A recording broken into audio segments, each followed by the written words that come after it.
celebrate. I just wanna celebrate you. I just wanna celebrate you. I just wanna celebrate. I just wanna celebrate you.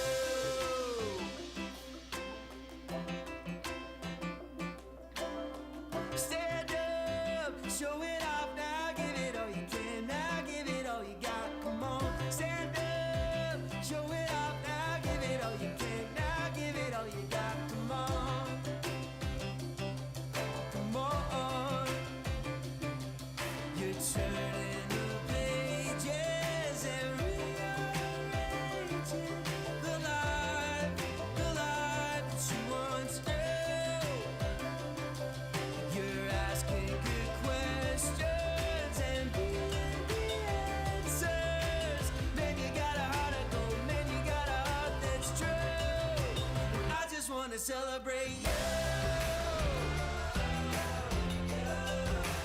I just wanna celebrate you. I just wanna celebrate. I just wanna celebrate you. I just wanna celebrate you. I just wanna celebrate. I just wanna celebrate you.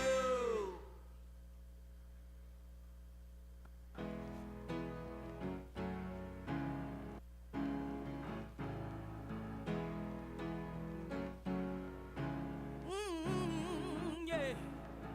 You're beautiful, you're fierce and strong. Don't let those haters do you wrong. Look in the mirror, wipe away those tears. Pick yourself up, dust yourself off. If you wanna say it, I'm good. If you wanna feel it, I'm good. Girl, you got a heart of gold, you're powerful, you know it's true. Don't you know you got it? I'm good. Don't you know you're everything and more? There's only one you, only one beautiful you. Baby, you're beautiful. Baby, you're beautiful.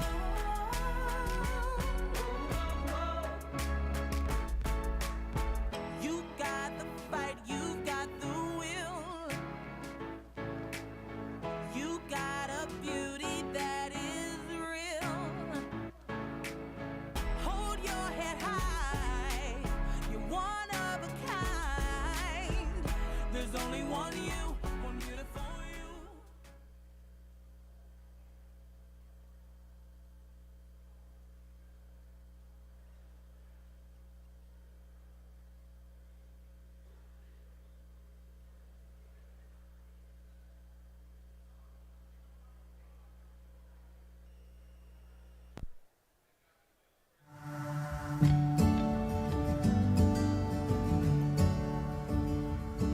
The school community in New Lexington, along with our union, has a really great idea about how to use an abandoned school to make sure a rural community like New Lexington is revitalized, not abandoned. This building means a lot to our community. I mean, this is an old elementary school. I've been working here for the last 2 years trying to get it ready to be renovated. There's a lot of memories in this building. There's a lot of emotion in this building. And you know, what a great place to produce a product around workforce development of a community center where students can have wraparound services, after-school programs. Our FFA, our Future Farmers of America program, planted these grapevines. So this was our first harvest. So this is from the lab. This is from the fad lab. That's correct. This is from the grapes. Yep.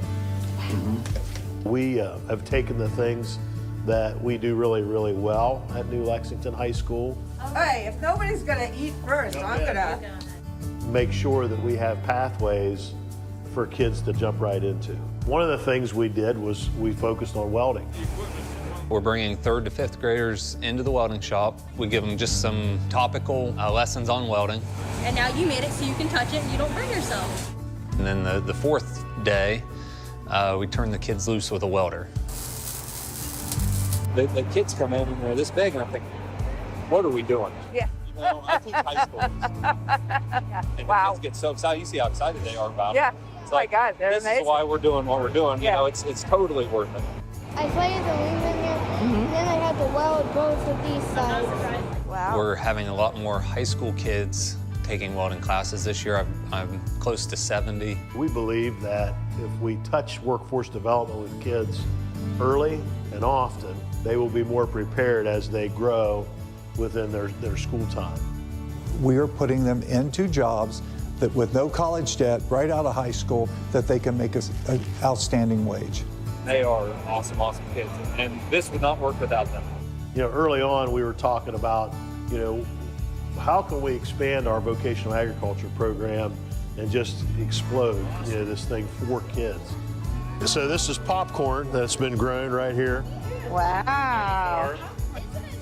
We developed this barn, and what you kind of saw today when you went in there is you saw our high school FFA kids running a fully operational farm.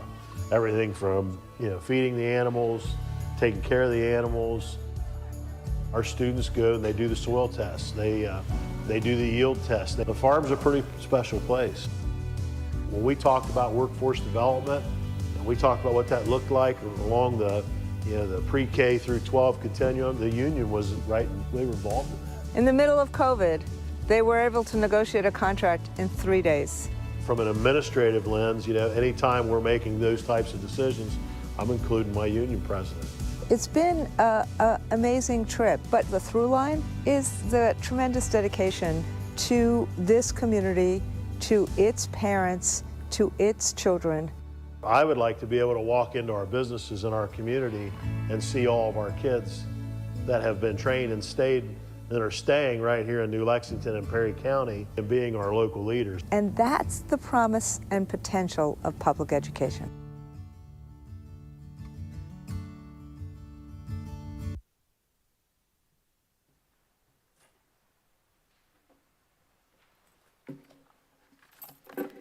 Good morning.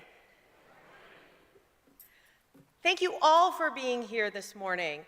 Welcome to Passion Meets Purpose, Promising Pathways Through Experiential Learning. Our conference today will define what experiential learning is, describe what it can do for all of our students in all of our communities, and how it is the educational transformation we need now. My name is Mary Catherine Ricker, and I am Executive Director of the Albert Schenker Institute.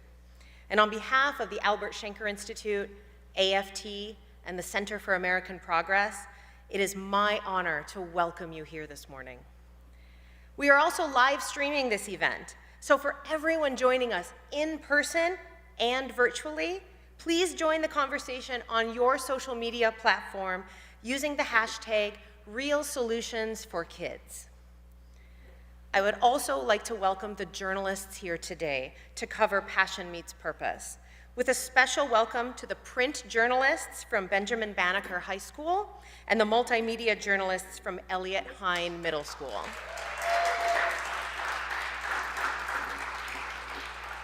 You can't hold an experiential learning conference without some experiential learning.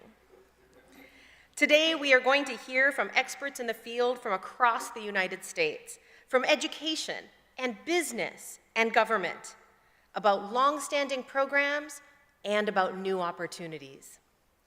I'd like to take a point of personal privilege here at the beginning to share a story about the schools in Kirkhoven, Minnesota.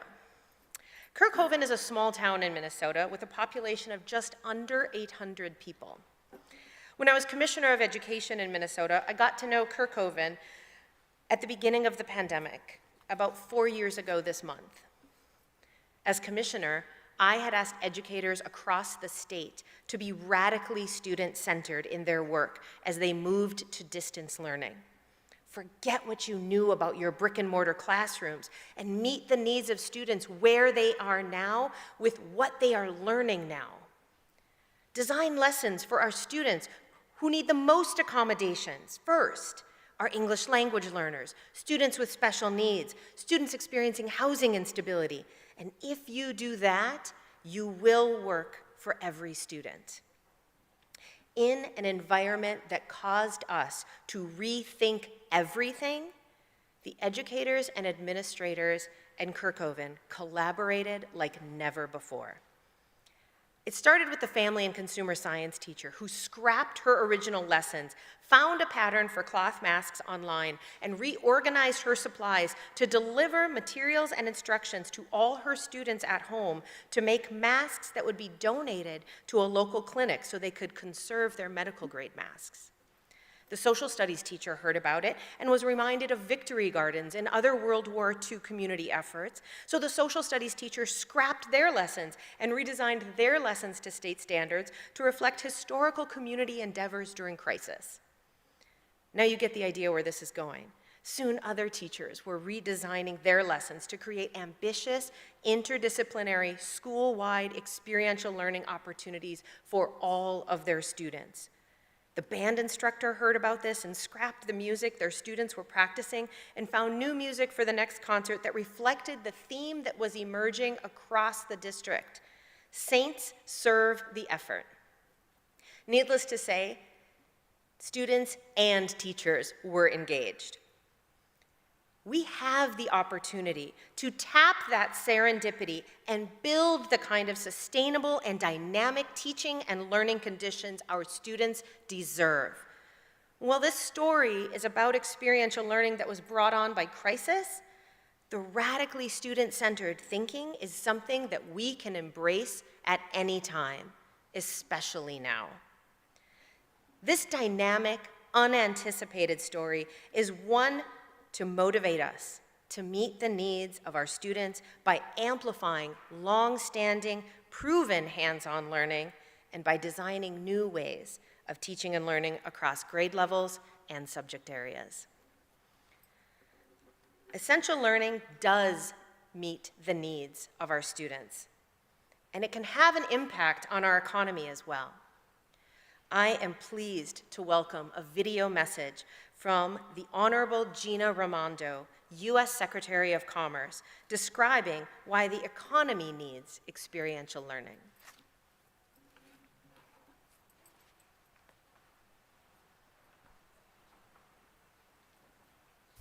Hi, everyone. Thank you to the Albert Shanker Institute, AFT, and the Center for American Progress for bringing this conference together. It's my honor to join you.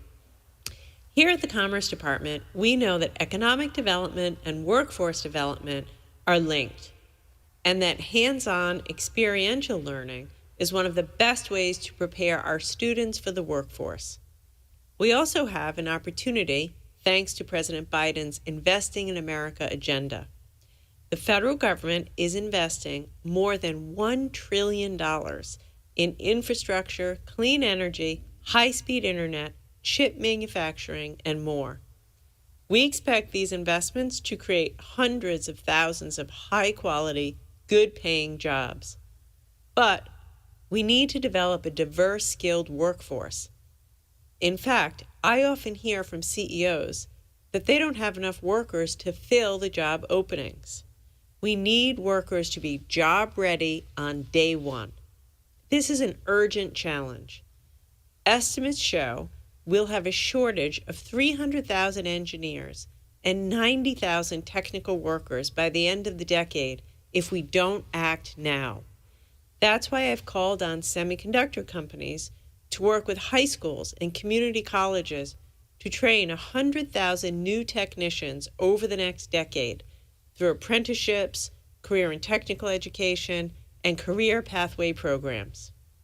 I also know that Randi Weingarten recognizes the urgency of this moment.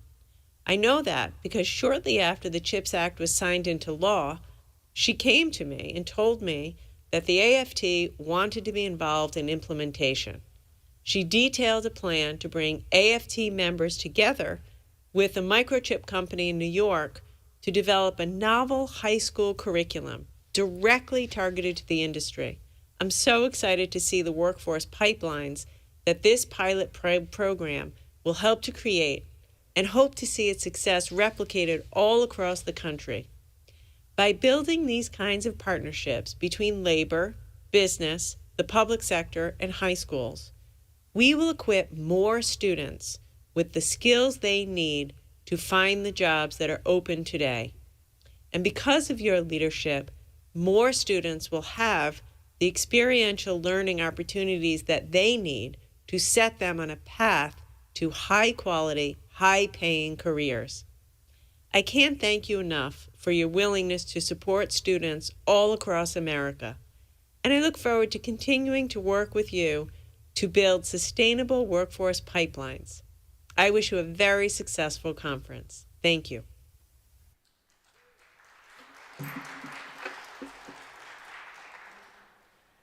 Thank you, Secretary Raimondo. And from those long-time marquee examples, like career and technical education, art, music, theater, or physical education, to expanding examples of experiential learning, like Action Civics, Future Educators programs, P-TECH, it is clear that experiential learning is becoming the way to transform teaching and learning to best meet the needs of students. And I am pleased today to begin with practitioners from across the country who are steeped in experiential learning practices as teachers and leaders. I have the privilege of moderating the first panel, so please welcome these practitioners to the stage. Raphael Bonhomme, an educator at School Within School at Goding, District of Columbia Public Schools. Peggy Brookins, the president of the National Board for Professional Teaching Standards. Valerie Holtis, president of Anoka Hennepin Education Minnesota, Local 7007. Manny Lamare, Deputy Assistant Secretary, U.S. Department of Labor, Employment, and Training Administration. Zaria McLymore, attorney, community advocate, and graduate of Newburgh P-TECH program. And Kwesi Rollins, Vice President for Leadership Engagement at the Institute for Educational Leadership.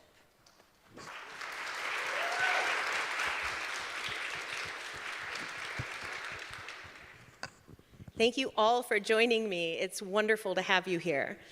I would like to get us started, but I want to make sure I hear a little bit from each of you about just what you want to make sure this audience knows about the work you've done in experiential learning.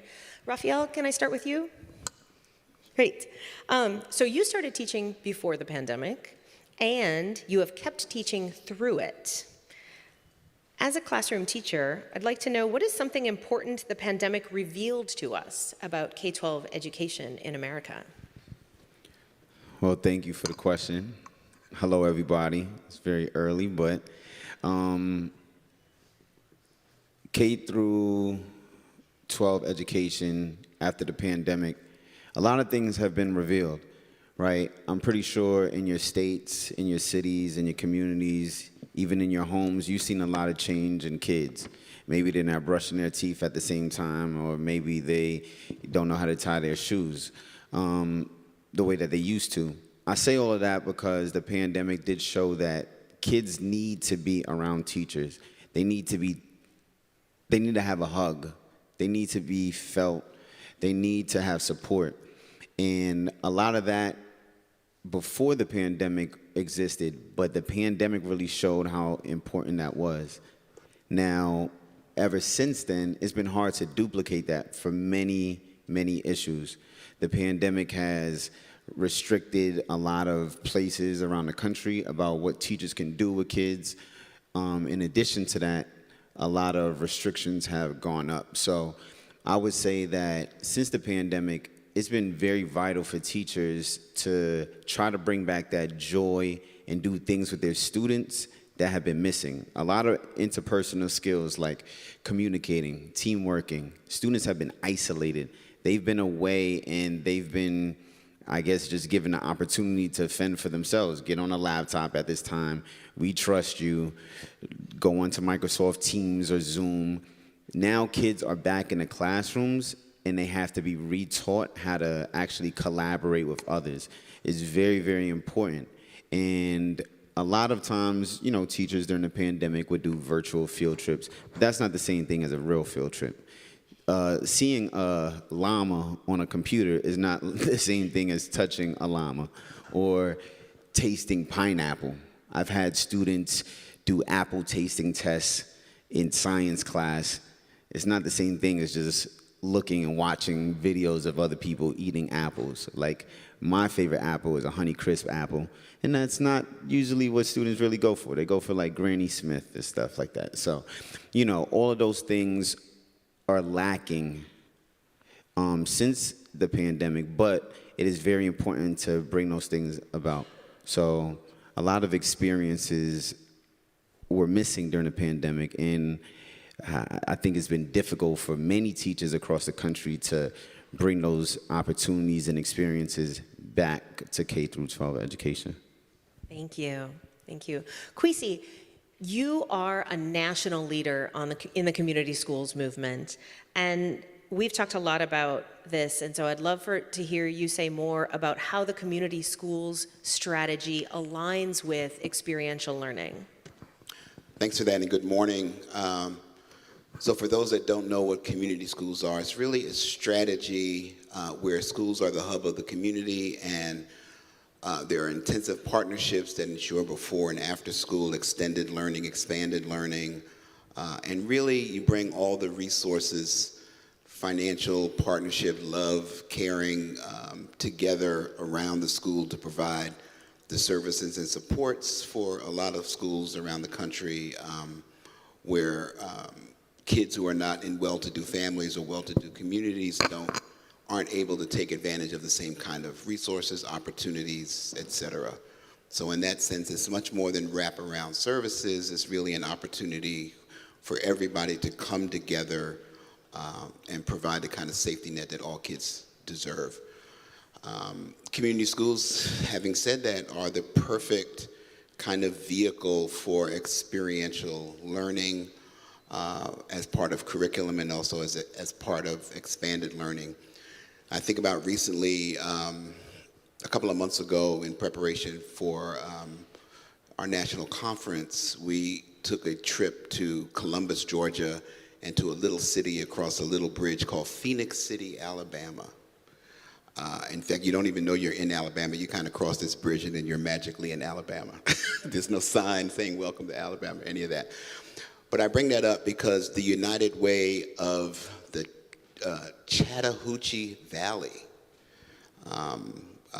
is one of the major partners that supports the community school strategy in that portion of Georgia as well as Alabama. And one of the first things we visited was Dorothy Height Elementary School. And Dorothy Height Elementary School partners with an organic farm that's in the area, and that organic farm is connected to a wonderful restaurant. And so kids in the community have an opportunity to learn about farming, to learn about farm to table, to learn about organic farming, to learn about food preparation. Just as you can imagine, the whole gamut. And their families also get to eat at a great restaurant. We had lunch at this particular restaurant where almost all the food came from this organic farm. And so that's just one example, and you can imagine not only is this about learning, but it's also about connection and about community. And one of the things that I think was mentioned in terms of the pandemic, you can't really get that love and connection in the same way in a virtual environment.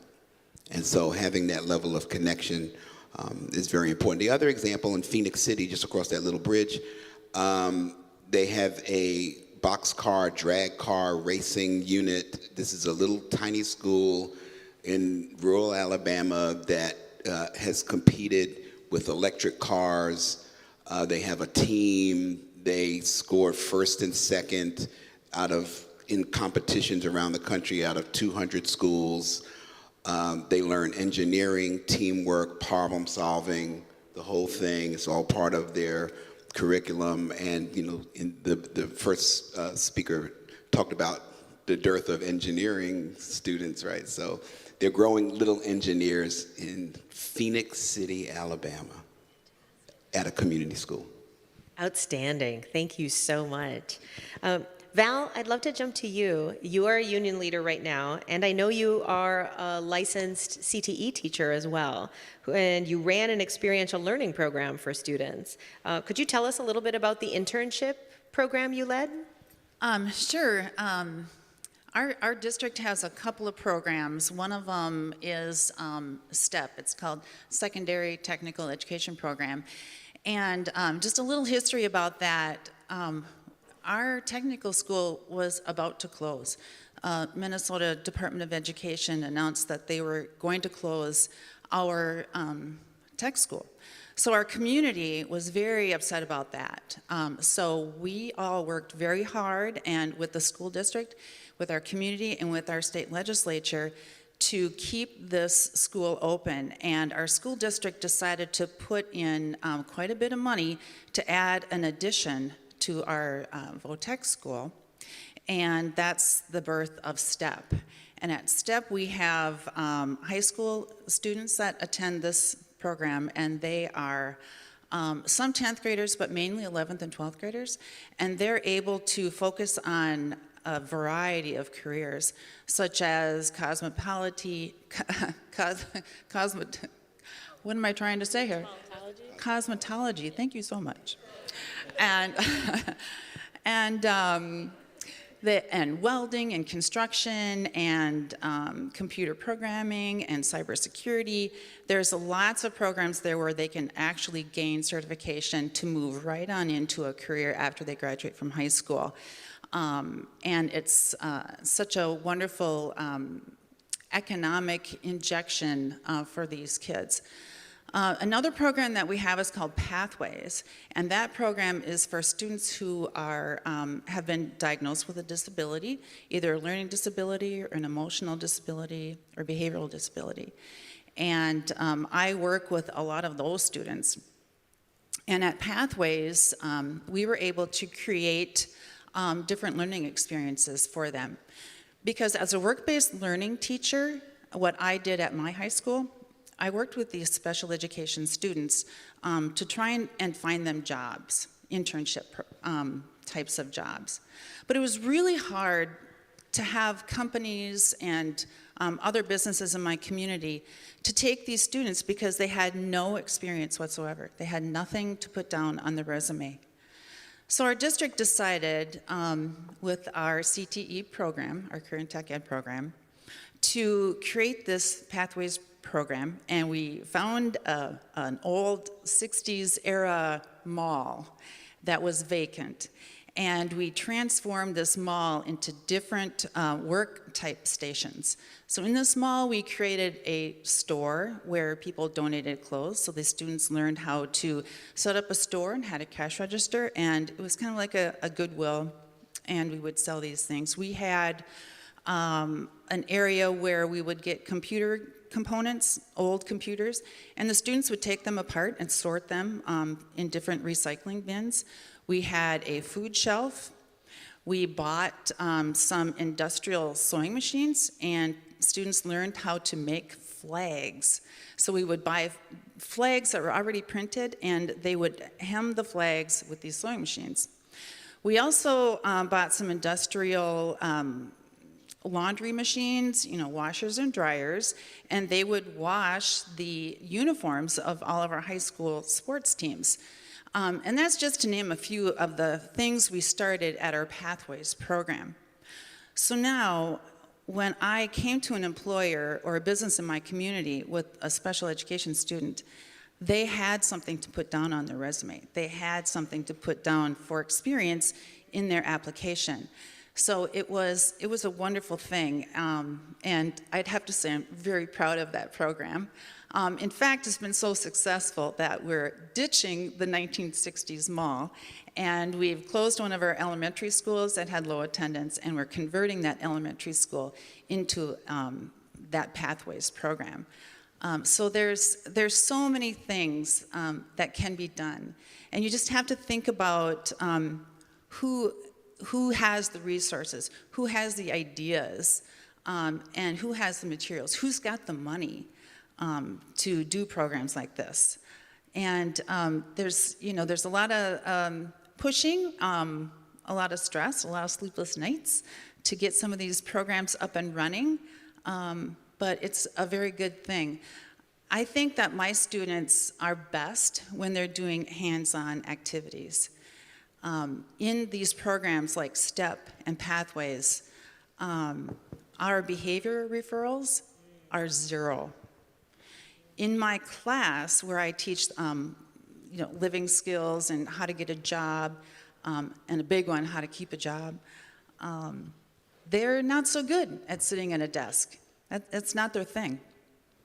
And I've had some pretty extreme behaviors, and the pandemic was not helpful in that area at all. It was sort of like this period of time where it's just Lord of the Flies, and they are just directionless. Students need that structure, and they need a direction and a focus, certainly after they graduate high school. So thank you. Yeah, thank you so much. Peggy, you've heard a few examples, teaching and learning examples, and you are a board certified teacher in addition to leading the National Board for Professional Teaching Standards. I'd love for you to talk about how experiential learning relates to accomplished teaching. So, Mary Catherine, this has been my life, my entire life as a STEM teacher. And I think sometimes people get the wrong impression about CTE. And career and technical education is every field out there has someone who has gone through some kind of career and technical education. And thinking about the fact that, people used to think this was a dumping ground for individuals. It is not. They also thought that, if you're not doing well over here, then we'll put you in the CTE area and maybe you'll flourish or maybe you'll learn some skill. These are highly sought after skills. And what the plumber charged me 2 weeks ago, I wish I was a plumber. And thinking about, in our standards for board certification, and I started in engineering school in 1994.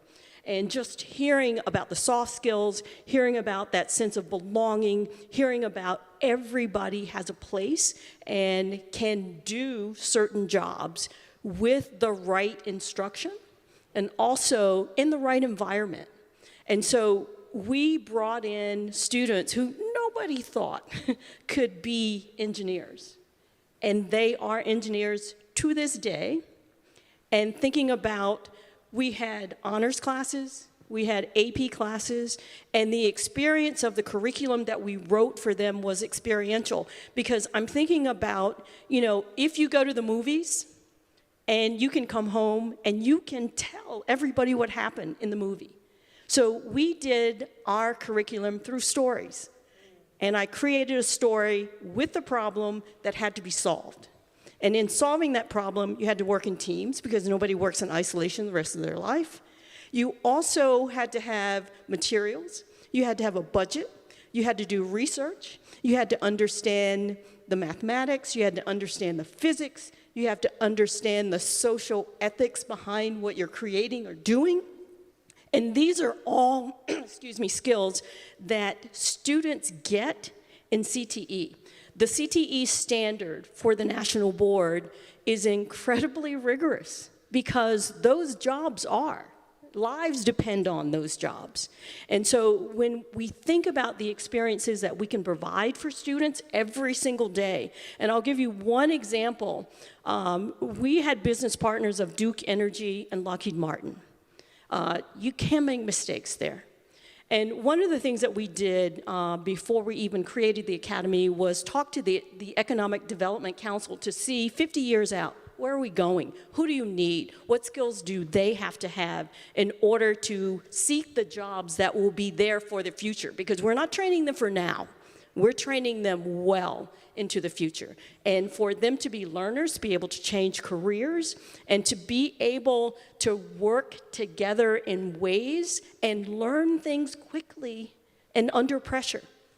And CTE does this for so many students. We also had a technical component that you got a certification. Our juniors in high school were certified in AutoCAD. They could go out as a junior in high school and make $20 an hour immediately, more. So when we think about the opportunities, and I would just want to connect it to young children and making sure that young children have these experiences and they expect those experiences when they're older. That they step into a classroom and they feel like they belong there and that they are challenged in a way that lets them know you have a skill set and that skill set is valuable, but to give them an opportunity to determine if they want to change career, expose them to everything. But I think we have to have teachers supported and give them the experiences that allow them to step into those classrooms and then give that to their students. Wonderful. Thank you, Peggy. Manny, I think one of the things we've started to hear is this commitment to all of our students. And in your career, there is a clear commitment to all students in your work. And in making sure that everybody benefits. So how do you see experiential learning leveling the playing field for young people, and what's some of the work you've been doing to do just that? Absolutely. Thank you so much, Mary. First, welcome everyone. You all are like the super warriors that are here early in the morning, engaged, whether virtual or online, so just thank you for being here. Just really quickly, a good question, and I think it connects to two things I heard from Valerie and Peggy. And I often go back to this. A few years back when I was in Nevada, when I working on policy and workforce for young people, one of the first things I did a statewide survey on barriers youth face to training and employment. So it consisted of both survey online, but as well as going across the state to do focus group with young people, because it's important to actually hear from them and hear their perspectives. Two things came to mind from this and connects to your specific question. The first thing is, I remember a young lady said, how can we get experience if every job we apply to requires experience? And so I go back to think about Peggy, what Peggy and Valerie just talked about. But then on the other end, when I talk to employers working a lot with industry, particularly associations, employers, labor, I hear another, when you juxtapose this saying, they said, we hire for hard skills, we fire for soft skills. And so when I think about when you put those two together, on the one hand about the experience, and on the other hand around making sure that they're prepared, what are then the kind of things that are consistent across the work that we're doing? And I think there's three things in particular that we see that is successful. The first one is there's meaningful exposure, right? The meaningful exposure is really intentional, that it's hands-on. So it goes to what everyone has been saying. When you have that exposure, then the second layer is how to ensure that it's, one, aligned to education and aligned to industry. So the curriculum, the training is actually relevant, and the individuals are gaining those relevant skills that is immediately applicable. And then the third thing, when I think about going from meaningful exposure, hands-on learning, is access to career supports and services. And this is where I think it ties into everything I think that you all are doing, whether it's in the audience or on the panel, is around being intentional around equity. And so in the past, when we talk about career technical education and the importance of alignment, now actually some of the best schools that I visited were all career technical education schools that blended those pieces and models together. However, now I think it's even more important to be super intentional, because some of the schools I visited had the highest graduation rate, the best connection to post-secondary, the best opportunities to employment. What we want to make sure is that to ensure that both communities, and the people of color, individuals with disability, when we really think about making sure that women are exposed, young women are exposed to a wide range of industries and sectors, how do we be intentional about ensuring that they're connected? At the Department of Labor, we've been really, really intentional, and again, thank you for the opportunity, because Department of Labor, we want to be engaged in this conversation.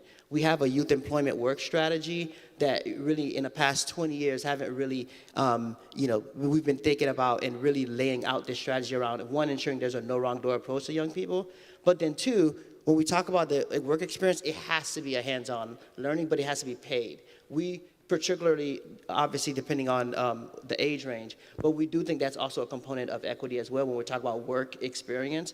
And so when we do pre-apprenticeships, registered apprenticeships, we encourage that aspect, particularly for the pre-apprenticeship. But of course, in a registered apprenticeship, it automatically is a paid experience. So that's, some of the work that we've been doing. We're also scaling for both young people that are, whether they're in school or out of school. So we have programs like Youth Build or Job Corps. We have Job Corps that's across 120 places across the country to ensure that young people, whether you're coming directly from the K-12 pipeline or maybe you're in between, to ensure that there's opportunities to those hands-on training so that they have those appropriate skills and to be successful. Fantastic. Thank you so much. Zaria, we've been talking a lot about students so far and their experiences, and you are here as a graduate and as an advocate. And so I'd love to hear a little bit about how the P-TECH program you graduated from aided you in your pursuit of law and community service. Ooh, I love this question, and good morning to everybody. I hope everybody's doing well.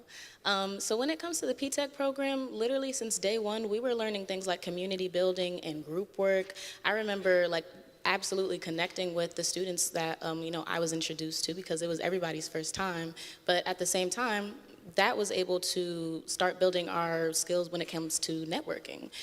Being able to communicate with people. We mentioned that, the lack of soft skills and hard skills is an issue that we have today. So being able to communicate, to network with people, to get to know people, but also being able to be a leader, but also what's considered to be a follower as well. In order to even be a great leader, you have to be able to be a follower in the way of being able to listen to people. That's really important, and that's something that I've learned how to do, because when it comes to the community work that I've been doing within my city, Newburgh, and just to even give somebody a little background on my city, we're known, Newburgh, New York specifically, is known as one of the top most violent cities in all of New York. So when it comes to the advocacy work that I'm doing within my city, I'm making sure to give all of my community members as many opportunities as possible, like the P-TECH program had given me. I was able to graduate with a degree in cybersecurity while also graduating with my high school diploma. So when I was 18, I ended up going to also Brooklyn College right after. All my credits transferred, which was an amazing opportunity for me, because I didn't have to go to school as long, and I also didn't have to worry about all of the financial struggles that do come with college. And then right after that, I went to law school, and I'm able to, I'm able to advocate for people in the way that I would love to be able to see it being happening. So yeah, I'm just, to be honest, I'm so grateful for the opportunity from P-TECH, because it was able to once again connect me in terms of different opportunities and networking. I even did a whole TEDx speech within my program. So, and that was right before I had even graduated. We did a lot of different programs when it came to different types of awareness when it comes to the community issues that we see and have either right directly within our city or really worldwide. Yeah, so that's, it was a wonderful time. That's fantastic. Thank you so much. And again, all of you created these incredibly dynamic descriptions and this wonderful view of teaching and learning when experiential learning is prioritized. And so I'd love to just open it up and you've had the chance to meet each other a little bit, but just visit with each other as well as me about what you've seen students gain as a result of approaching a topic through an experiential learning lens. I think for me in engineering, all the things that we did, they were real life, real time. And I remember the first 3 weeks of opening the school, we had somebody come from Boston. They had a traffic problem that they needed to solve. So I brought my freshmen in because they were algebra students at the time. And he was saying, oh, we've had all this trouble. We can't solve this problem. And I said, just give us a little bit. He gave us the problem, stepped away, kind of let us know. And in about 35 minutes, students said, solved, got it. So he kind of chuckled, looked at me and chuckled that's impossible because he hadn't solved the problem. Yes. They presented the problem to him, solved the problem, and his mouth fell open, and he was like, you just made $50,000 in 35 minutes. And we said, okay, donate it to us because we would like it as well. And it's things like that. There's industry where we lived, and there were warehouses, and everybody who has those little icings and the decorations that go on cakes, we solved their problem too, because they had a palate problem in that there was a moisture buildup, and that moisture buildup was ruining semis worth of, cake decorations. They came to us, we reprogrammed the program they had set up, we reconfigured the truck so that they could get even more pallets on the truck, presented to the CEO, and 3 of my students worked there right after that. So these opportunities that come up, I think one of the biggest is Duke Energy, who was our business partner, was having trouble. People have to climb these high poles, they have to do all this stuff, and they said, we can solve your problem. We had a lot of storms, we lived in Florida, and we said to them, we'll create a drone. And that drone will come up, they will do inspection. It'll also allow you to real-time, first-person view. We use goggles. And you could fly the drone anywhere to say, oh, trees are down, don't send the truck in that direction. Let's just find a route for the truck to go. And they use that today. We did that in 2009, but that is what they use today. Those guys don't climb poles anymore. When there's a storm, they don't go out before they send the drone out to see what damage there is. Kids did that. They did it all.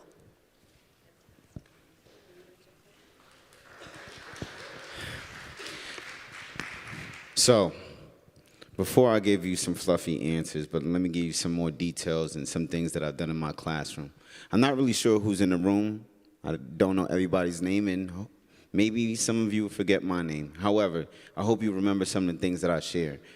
So, just think about your own experience with education and what you actually remember. Do you remember taking multiplication tests, memorizing multiplication facts? But what did you actually do with all that information? Why was it important? See, when I was a kid, I remember memorizing a lot of facts, so it was just rote memorization, and I didn't know why. Didn't really care. I learned about my local government, but who really cared? Because how did that affect me? So with my students, what I've done to have them experience and see why things such as civics is important, I asked them a question in the beginning of a unit. What can you change in your community? What can you change at your school? What is great about it? What's missing? Once students are asked a certain question or are faced with a problem, they're more attuned, they are more connected. So I'm hearing a lot from the older kids and all of that, but I could give you the stuff about what the younger kids are doing. Besides not brushing their teeth and not wiping their nose and forgetting to wash their hands, kids are really, really curious. So they know and they see problems around them. So things like rats, things like, hey, Anacostia River is dirty. Maybe there's a lot of noise in their community, or maybe they need some more bike lanes. I've heard all of this and some. Now, kids, to feel that civics is important, besides just reading about it, they have to go to the people with power. So let's go down the ranks. I've had kids think about what are some issues in their communities that they want to change. They reach out to their ANC members, which are just the local representatives in their neighborhoods. Some of these kids actually have gone past these people, haven't even noticed it, right? So now they're connected to somebody that might be a neighbor. It might have influence on something changing in their community. One student last year said their community needed a community garden. He sent an email with the help of his mom to his ANC member, and that ANC member thanked them and said, you know what? We are having a meeting just about this topic, and we'll let you know. 2 weeks later, after the meeting, they reached back out to the student and said that in the next year, they're going to make a community garden, right? So that kid felt like he did something. Even if he really didn't do anything, he still felt like he did something. He still felt that he was connected, besides just reading about the local government. Also, RFK, formerly the home of the Washington Redskins. A lot of my students play soccer or have gone past it, and it looks like something out of a zombie post-apocalypse type of situation. Now, a lot of the kids have a lot of different ideas about what should be done with RFK. If you don't have time before you leave, you could look up what RFK looks like or look the most recent news, pieces of that infrastructure have fallen on people. So that's where that place is. But it's huge. A lot of my students had great ideas, turn it into apartments, get the football team back into DC, a lot of this stuff. Hey, your teacher, me, Mr. Bonhomme, I can't do any of that. I can't change that. But you know who can? The local government, your council members. So what do? They drafted up different proposals, came up with different questions that were important, and we went to our version of City Hall. Now, we went to the chairman of the council, and it was very interesting because the chairman wanted to be politically correct and didn't want to say exactly the ideas that they had for RFK, but the kids felt as if they had the opportunity to be in a space where they could actually make a change and difference. See, that's what the difference is, I think, on my end, on trying to teach elementary school kids. You can have them just read about it in the textbooks, or you can actually have them feel connected to it. Because when they become adults, they're gonna naturally have that feeling as if it wasn't learning. It wasn't learning, it wasn't something forced that they had to do. It was built off of their curiosity, it was built off of things that they like. I have more things to add, but I know I'm taking up a lot of space right now. Great examples. I saw you jump in. Yeah, no, and thanks for that, because, you know, I just wanted to build on that, because if you've been paying attention to education these days, you know that we have a crisis with chronic absenteeism, we have low enrollment, and the reasons, of course, vary across the age groups and communities, et cetera, but one of the common threads is related to this whole topic of kids not feeling connected. And kids not feeling that they're getting something meaningful out of their school experience. And then sometimes their parents kind of saying, well, you can just do virtual today, or not also kind of being in that space where there's sufficient connection. And so I think experiential learning at its best really provides that opportunity. It builds off of intention around connection and meaningful education, meaningful problem solving. Who wants to get up early and get to school by 7:30, 8 o'clock, and then you're just reading stuff off of a sheet of paper and you're not engaged, you're not excited about that. I wouldn't be excited about that if we think about our own experiences. We know the kinds of meetings and things that we like to go to. And we know the kinds of meetings and conversations that we avoid because, oh my God, can I make it through this 45-minute meeting? So I think that's part of the answer to a lot of what the whole country is facing, is figuring out how to be more engaged, how to be more connected, how to solve problems, how to be learning in a context where it's really connected to what's going on with your life and what's going on with your desire to have a better life. I am so happy that you brought up the connection to community and having students think about how they can change their community. I have spent many years on my city council, and we had an issue of our middle school students, at the end of the day, going to the park next door and vandalizing it and just trashing it. And it was just sad. And our community really needed something for these kids to do, something that was structured and something that was positive. So it took a long time and a lot of effort, but we were able to build a community center next to that middle school. And we teamed up with the YMCA, and it was just the best thing in the world. And I always had kids in tow with me when I went to my city council meetings. And I'm sure the other council members were thinking, oh my gosh, what is she gonna do now? What is she gonna have these kids do now? And they had such a feeling of accomplishment and just membership in their community. And it was, and it was fun. They learned a lot about not using the word they. They need to fix this. They need to do something about our lines in the lunchroom. They need to improve how things work around our building. They need to improve how they line up the buses. There's no they. My students had to come up with who they is and how you can change it. So that's, and when they did see change, it was just, it was a great thing. They just felt so invested in their school and in their community. So yeah, I'm glad you brought that up about community. So like what's been addressed is, once again, the main issue is that students don't feel connected to what we're learning in school. I can be honest with you guys and say that outside of my basic math, what's needed, I don't use anything I learned in like a calculus class or like, extreme algebra. Like, that's not my category. But in my senior year, what one of my school projects was to do a summer youth program. And that was one of my favorite programs that we had implemented, because we were getting a lot of like local students and like Newburgh talents performing at, this program that we were doing. And it was like poetry. I did like, my TEDx speech like at the summit itself. We had like different like middle school and elementary schools students actually be involved as well. They were doing like cute little science fairs, but what the actual topic of that fair was, what are the issues that you would like to see solved within our city?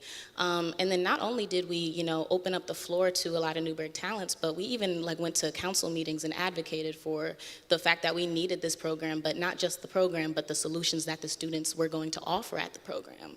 That's something that's important, because at the end of the day, once again, we need to feel connected to what we're learning in school. As you can see, and what's once again been mentioned, is that you're gonna see a student be bored in school, bored in class, like when, once again, they're not really feeling like they're learning something that they're going to bring to their real life. So the importance of experiential learning is to, once again, like just be able to say, you know what, let me actually listen, because I know I'm actually gonna need this in a couple weeks or even in a couple years, versus going to these math classes or something that really isn't as important to students or even maybe as needed per se, and actually bringing the real world to actual school. The point of learning is to be able to be prepared, but then also being able to solve problems within your own thinking. So why aren't we addressing those within our schools instead of allowing us to, once again, like just not really have the, I'll say like the opportunities that we really need within our schools?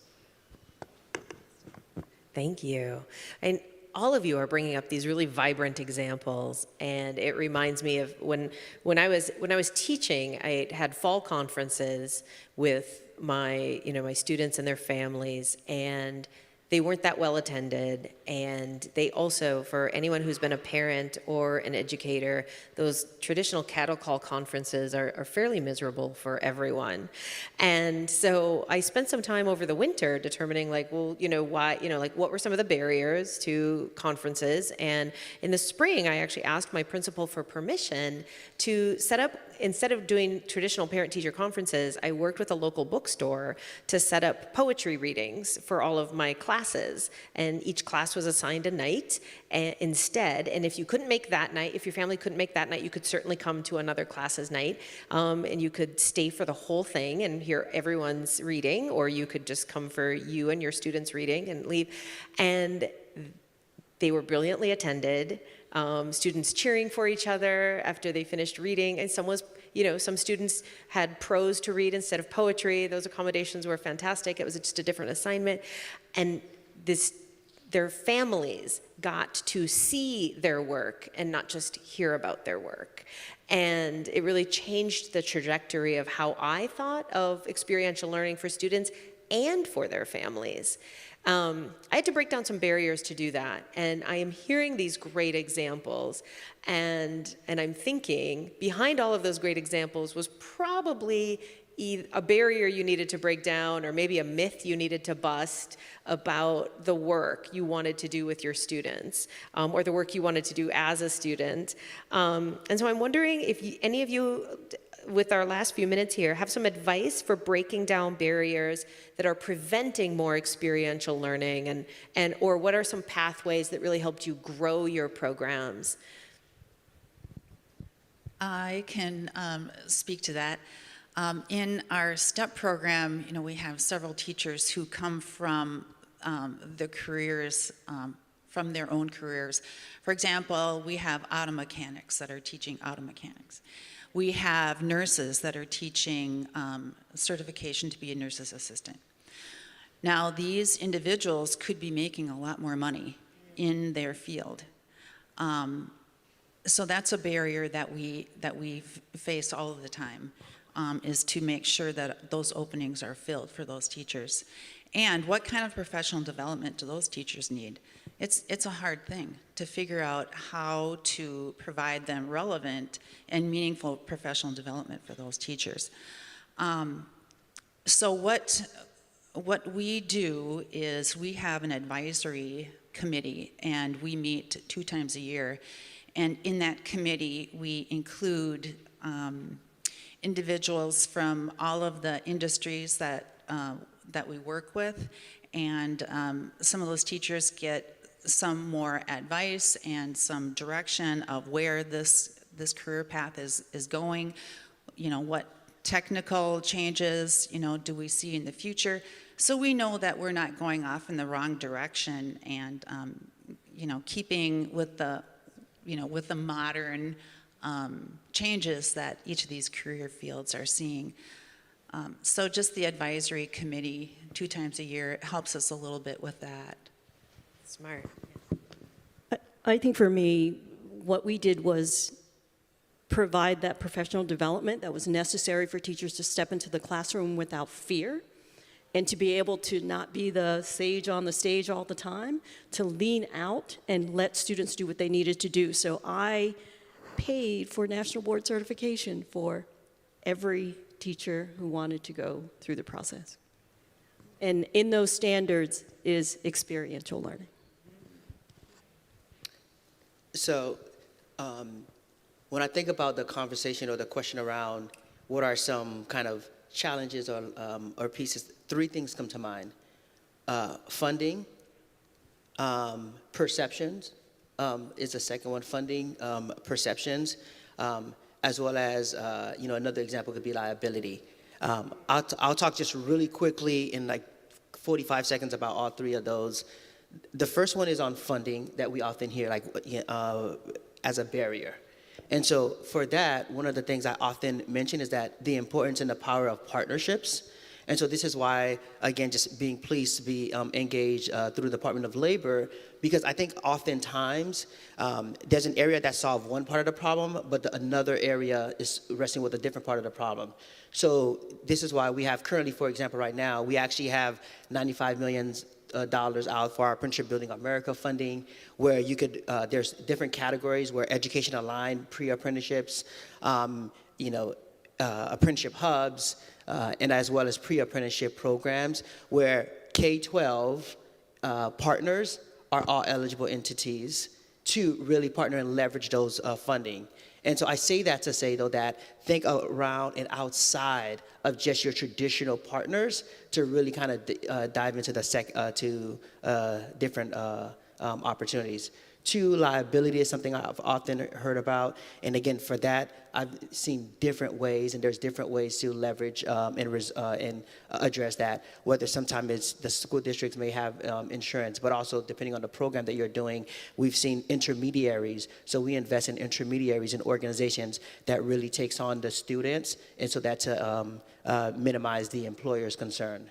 And I think it goes to a third one, which is industry engagement. Right? That's often another challenge we hear. Like, how do we really engage industry? Or how do we ensure policymakers and stakeholders in our community are aware and know that we're doing great work? And for that, a few quick examples I'll mention is that one is I often advocate for career technical education partners to sit on your state and local workforce boards.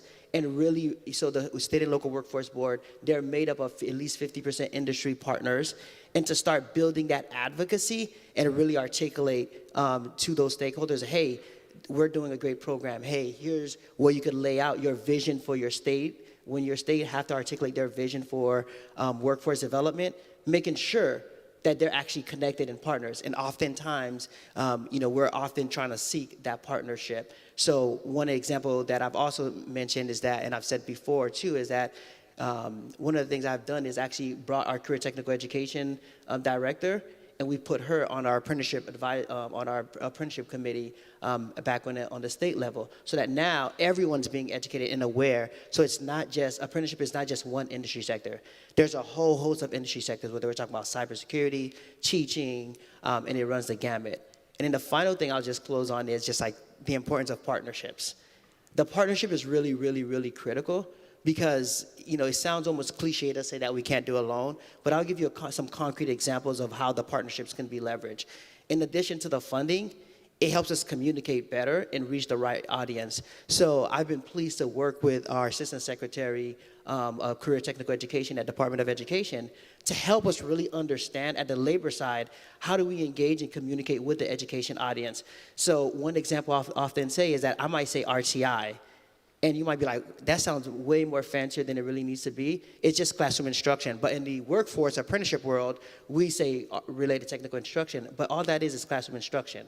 But also seeing exposure. So a few weeks ago now, or maybe last month, I joined our Assistant Secretary, Amy Lloyd, in New York, the New York School of Arts and Design, seeing students and industry and partners, like they're working directly with employers, but at the same time, the students are also getting that exposure and working that connection across a whole host of industry. So I just think like those pieces around the partnership, again, industry engagement, liability, funding, exposure, all of those are things that I've seen as challenges or barriers, but there's solutions to all of those pieces if you start partnering with the right individuals and organizations and entities to really scale some of those out. Fantastic. Yeah, please. So when it comes to students, I believe that flexibility in learning is extremely needed. So I was in a computer-based program, so I could have gained a degree in cybersecurity or networking. I chose the path of cybersecurity, but I'm not really an extreme tech computer person. So at the end of the day, I chose like more of the social sciences route, but I still used the opportunity that was granted to me to be able to go into the field that I desired. Within the program, I have my best friends.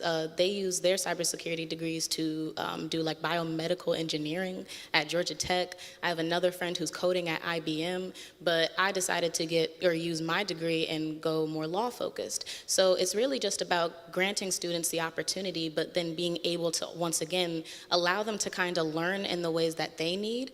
So I didn't even, there were internship opportunities for IBM that was offered. I actually chose to intern with like a council person within my city. And the thing is, once again, I use the skills that I learned from P-Tech when it comes to networking, being able to talk to people, and just once again, like being able to also multitask, because we were taking high school classes, college classes, we were also doing a lot of community work all at the same time. And mind you, we were also in high school, so it was like, that's a lot to handle. Like we're 16 years old, like doing all of this, but it really did prepare us in order to be able to be the people that we are today. I know for a fact that I wouldn't be able to have advanced as an attorney at 23 without the P-Tech program. So once again, just like flexibility within learning is extremely important, because everybody learns at different paces. Everybody has different things that they like to focus on. So I think that that's really important. Thank you. So I would say, there are lots of barriers depending on the context. I mean, one of the benefits of working with community school initiatives all around the country is you see how those barriers play out in different ways. You also see that because the whole strategy is about deep partnership and collaboration, all of the possibilities. But I would say that, there are a couple of barriers worth mentioning. Low expectations. You used the word perception, right? Low expectation, these kids, because of whatever, can't really do this. The other part of the perception is sometimes principals, folks in school districts that have a lot of authority, there's a lot of pressure, so there's a lot of pressure in schools that goes up and down the chain.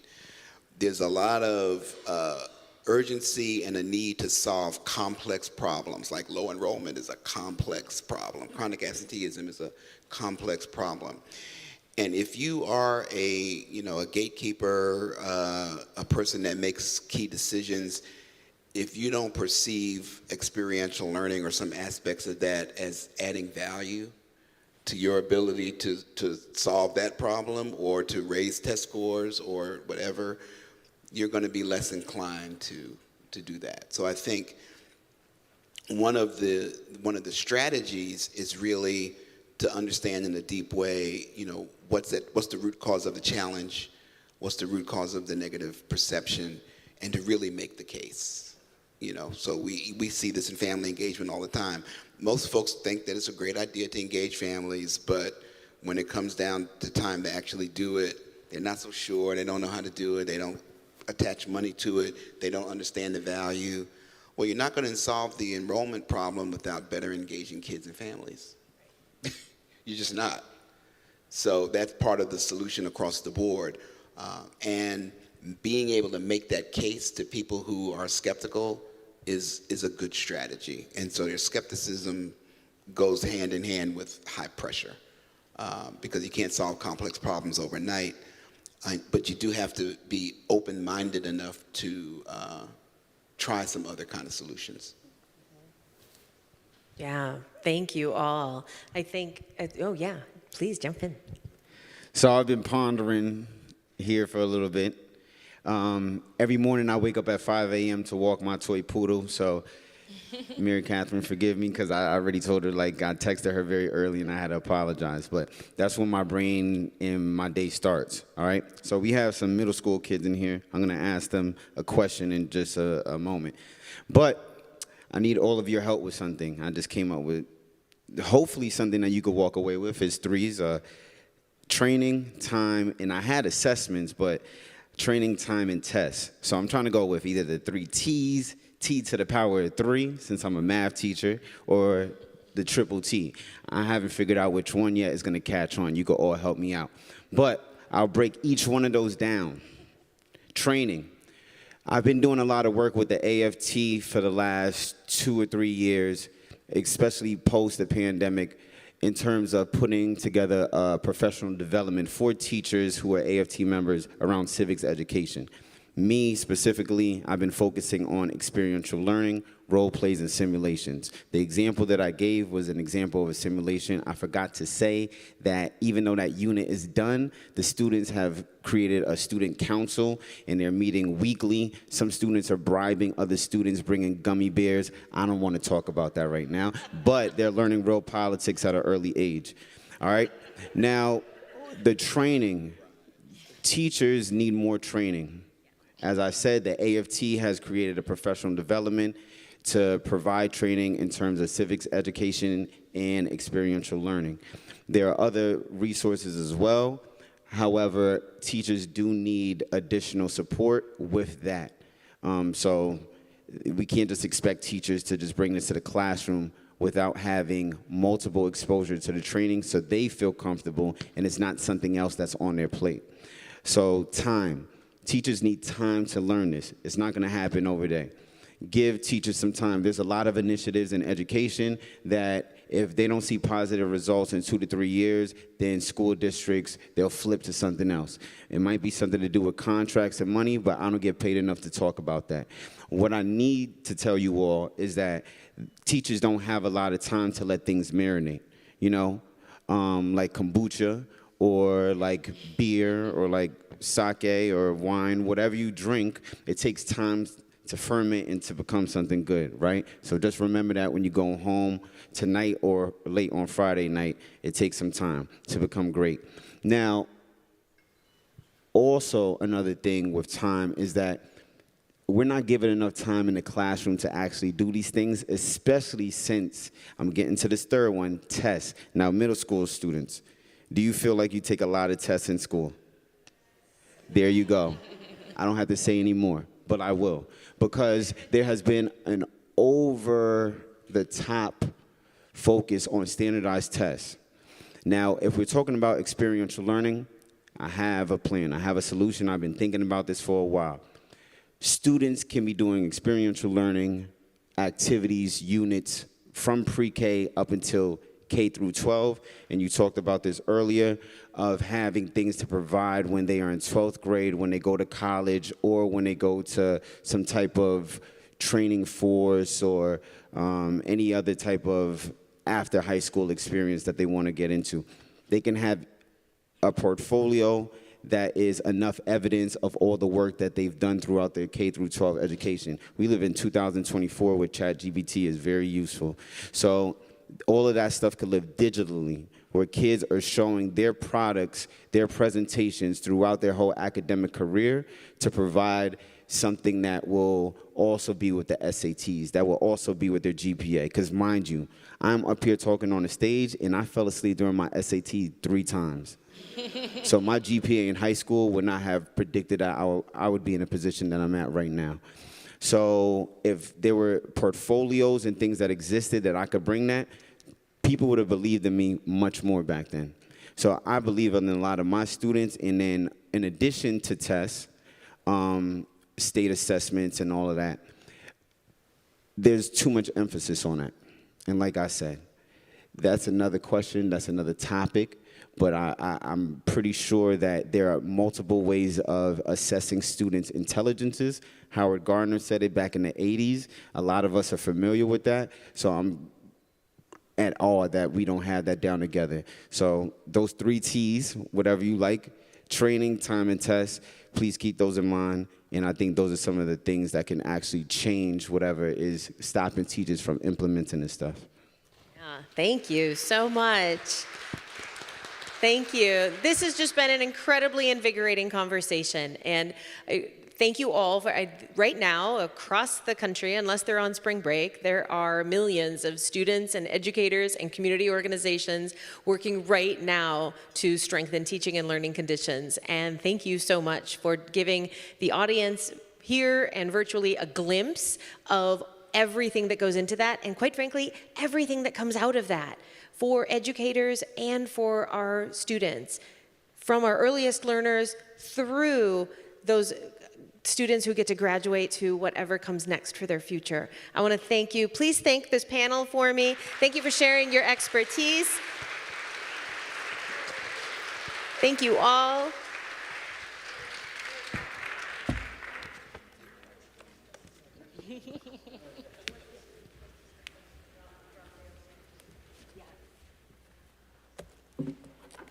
Thank you. Thank you so much. The students, oh yeah. If our student journalists could stand one more time, thank you so much for your extemporaneous participation in our last panel. Journalists aren't used to having questions asked of them, and you were all very gracious about that, so thank you for jumping in.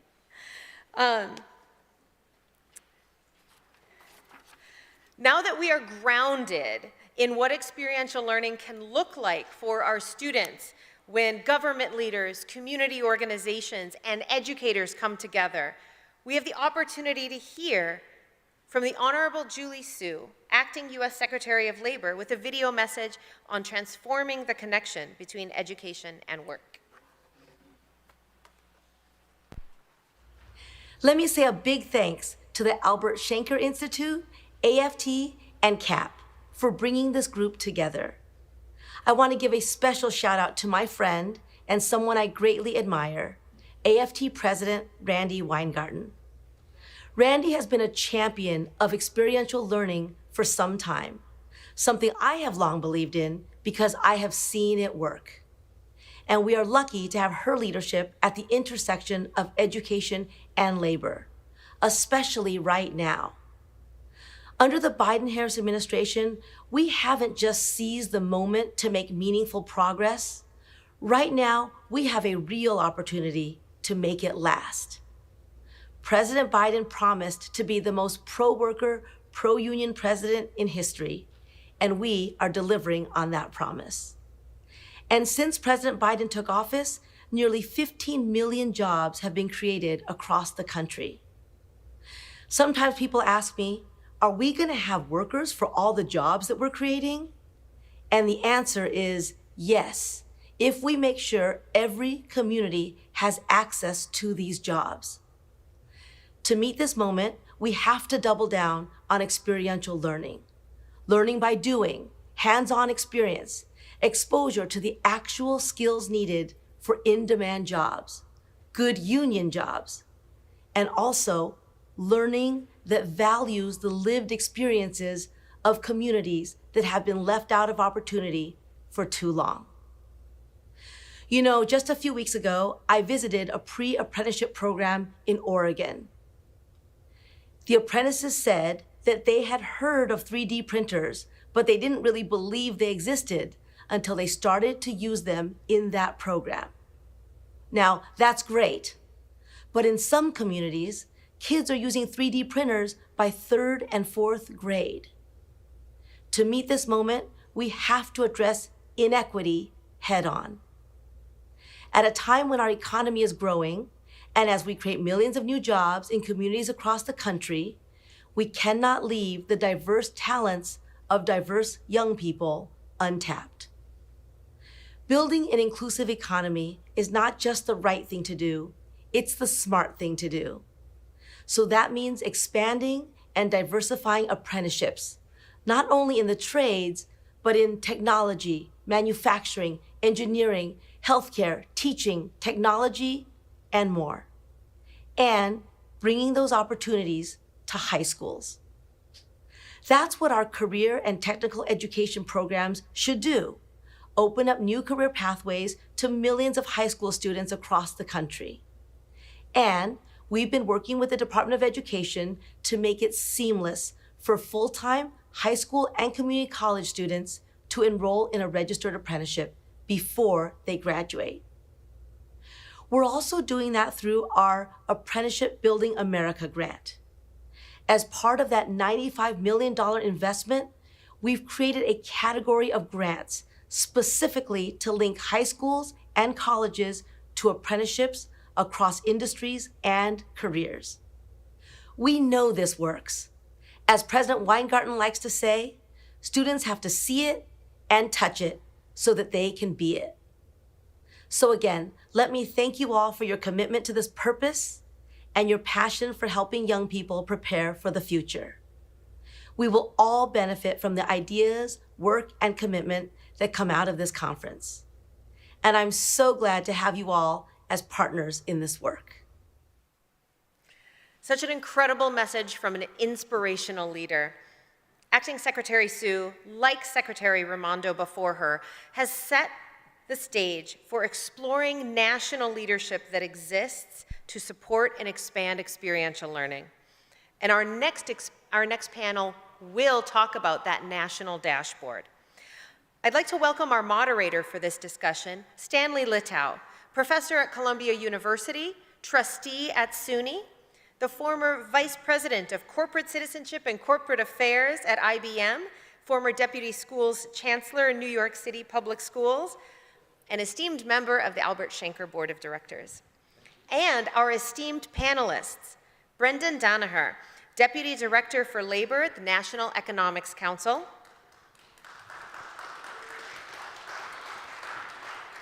the Honorable Roel Khanna, U.S. House of Representatives, Michael Mulgrew, President of the United Federation of Teachers, and Randi Weingarten, President of AFT and the Albert Shanker Institute. Take it away, Stan. Thank you very much, Mary Catherine, and my distinguished panel members. And we're going to have an opportunity to hear from all of them. I'd like to set the stage just a little bit. We've had a great opportunity to hear from a lot of people who are on the front lines as real practitioners, whether we're talking about teachers or people on the union side or former students or people with NGOs, non-governmental organizations. But we're in a critical period of time now in education. We've got a critical problem to recruit and retain top teachers and make sure that they're motivated and supported in the classroom to do their work. We've got a crisis because many of our students are still suffering from COVID, suffering from mental health issues, social services problems, and all kinds of things. As you heard, there's an enrollment issue. And there's, for the first time, some of our high school graduation rates have gone down. And juxtapose that against the labor market And you heard this from Secretary Raimondo and Secretary Sue about the opportunity in the work opportunities that are being generated at the federal level, at the state level, at the local level, in semiconductor, in cybersecurity, in advanced manufacturing, in healthcare. So we have to create a more seamless pathway for our young people, from school to college to career. And experiential learning plays a critical role in making that pathway real. It was about 1 year ago this week that a group of people came together at a national summit meeting on pathways from school to college to career. There were CEOs from major companies. There were business leaders from many other companies. There were student leaders, teacher leaders, civil rights organizations. And while many people disagree on a lot of education issues, there was a coming together about the need to break down the silos between school, college, and career and create a more seamless pathway so that young people, more young people, and a diverse range of young people can take advantage of the opportunities that exist. And that summit brought together Democrat governors, Republican governors, cabinet leaders across the United States. And that has led us, now 1 year later, to this convening to talk about experiential learning, not only from the examples of success, but how we bring them to scale, how we make them sustainable, how we break down the barriers that exist, and we heard a little bit about it before. There might be a financial barrier, there might be a structural barrier, but there's lots of opportunity if we all come together and break down the silos between all the various key stakeholders and get people working on the same page. So we've got a great panel of leaders. Randi Weingarten, as you've heard many, many times from so many people, the head of the AFT, and Randi and I had the opportunity when I was Deputy Chancellor to work across the table negotiating contracts, and what we found out is it's okay to disagree, but there's also an opportunity to agree. And there's an opportunity to work collaboratively and make real change. Michael Mulgrew, the head of the United Federation of Teachers, also somebody who has deep experience in career and technical education, understands these issues from the ground up, and is now prepared to help make real change happen at the leadership level in the city of New York.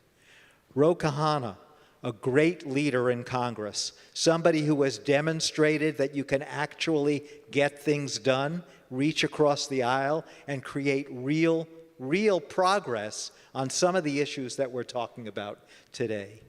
And Brendan from the National Economic Council, and somebody who is working on the national level, and I will say also I just found out it was a student at Columbia University School of International and Public Affairs where I teach, so he can tell me later on whether or not I'm getting it right or whether I'm getting it wrong. So let me start off with you, Brendan. When we talk about getting these things done at the system level, making them scalable, how do we move forward and make the kinds of changes that people are talking about? Well, first of all, it's just really exciting to be here. Thank you for the intro, and thank you to Randi for bringing us all together. We are at the Biden-Harris administration committed to finding new pathways to good jobs through experiential learning and ensuring that those jobs in the America of the future are available to everyone. You know, Acting Secretary Sue talked about equitable pathways to work, and that defines so much of the work that we are doing.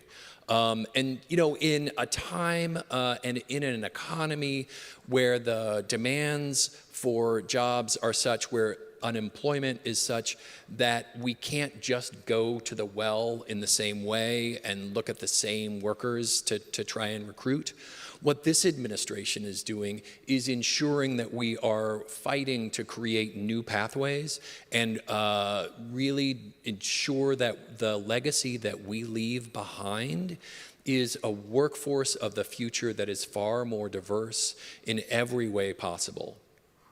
And so if we think about that within the context of this administration, you know, you may all have heard the president say it many times.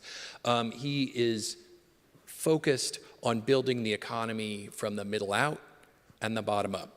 And so that's a lot of what experiential learning is doing. So let's talk about a couple of specifics. We recently, last year, announced 5 workforce hubs. These are hubs around the Investing in America agenda, around chips, you know, new manufacturing for microchips. The IIA program also includes the bipartisan infrastructure law, which is building new infrastructure, and then the Inflation Reduction Act around building a new green economy. For each of those, we need highly skilled workers in construction and manufacturing and in a variety of other skilled trades and skilled occupations. But that's not going to happen naturally. So we have 5 hubs that I would encourage you to each look at, leaving this room, leaving the conference, and think through the ways in which we are working to model experiential learning in each of them. I'll give 2 quick examples. One, in Baltimore, the bipartisan infrastructure law is funding a tunnel for Amtrak.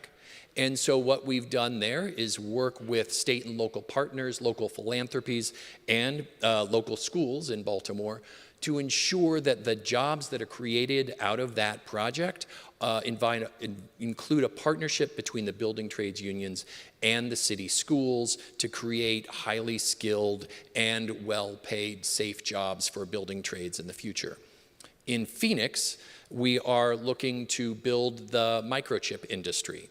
And so there have been partnerships that were recently just announced between West MEC and the Phoenix Public City Schools and microchip companies in Phoenix to ensure that the skilled work that's being done to create that microchip industry and manufacture those microchips include experiential learning that is focused on diverse pathways for a variety of students in those areas. Just a couple of ideas of some of the work that we're doing and some models that we're trying to drive. Thank you so much, Brendan. And now, Congressman Khanna, talk a little bit about what we're doing at the federal level and how the Congress has put in place some of these initiatives that are so critically important. Khanna. Oh, it's fine. It's fine. The name is, you were close enough. It was close enough.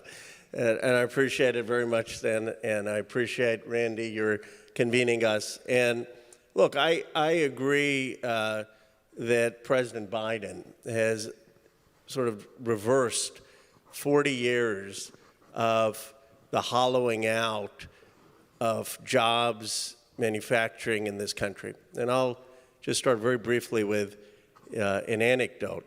I was back home in California, and I was talking to someone who was a very successful tech executive. And he was going to his 50-year high school reunion in Fort Wayne, Indiana.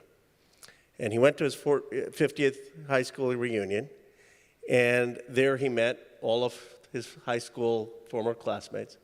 Not a single one, other than him, had done better than their parents. Not a single one of their kids today expects to do better than they do. So when people ask me, well, why with all these economic numbers is there this anxiety? The anxiety is over the declining opportunity of the American dream. And there's only so much the president can do in 3 years. This is why we need him for another 4 years, because he's trying to reverse something. He's trying to reverse something structural. We have gone from 50th rank in income inequality to 128th. China is 77, Britain is 30th, Canada, UK, I mean, we have had all this wealth increase in places like my district. So what the Congress said, what this president said is, we can't just have the concentration of economic opportunity in a few places. We can't have this extraordinary disparity where we spent 400 to 1 on higher education versus technical and vocational education, 400 to 1 in terms of the disparity. We've got to really focus in the infrastructure bill, in the CHIPS and Science Act, in the Inflation Reduction Act, in creating jobs in places that have been deindustrialized, that have been left out of the modern economy. And we've got to partner with people like Randi and the private sector to get folks credentialed in those jobs, and that we're going to make those good paying jobs. And I believe that the president has made tremendous progress in doing that. And now it's up to us to figure out how do we scale it and how do we tell these stories in these communities. Thank you so much, Congressman. Now, as we're talking about it at the local level, Michael Mulgrew, in a fairly significant city like New York, what are some of the kinds of things that are happening at the local level that you take pride in, and what are the areas that you think we could do a whole lot better in? Thank you, Stan, and again, thank you to my sister Randi for bringing us here. I agree with everything everyone said, but the question you asked is, how do we scale this, and how do we make it so it's easier for our education systems across the country to move in this direction? So we spend a lot of time on career and tech ed in New York City. We've grown our programs where 130,000 children are in them. They graduate at 91%. They graduate at a higher rate than the academic schools. We know all of that. But if we're going to change in this direction, we should not repeat the mistakes we've made from the past. So if we want to move in this direction, I completely agree with that, then how do we make it so it's easily accessible to each school district, to each state education department, that we are not making everyone recreate the entire thing? So you have economic development money, workforce development money, and Perkins money.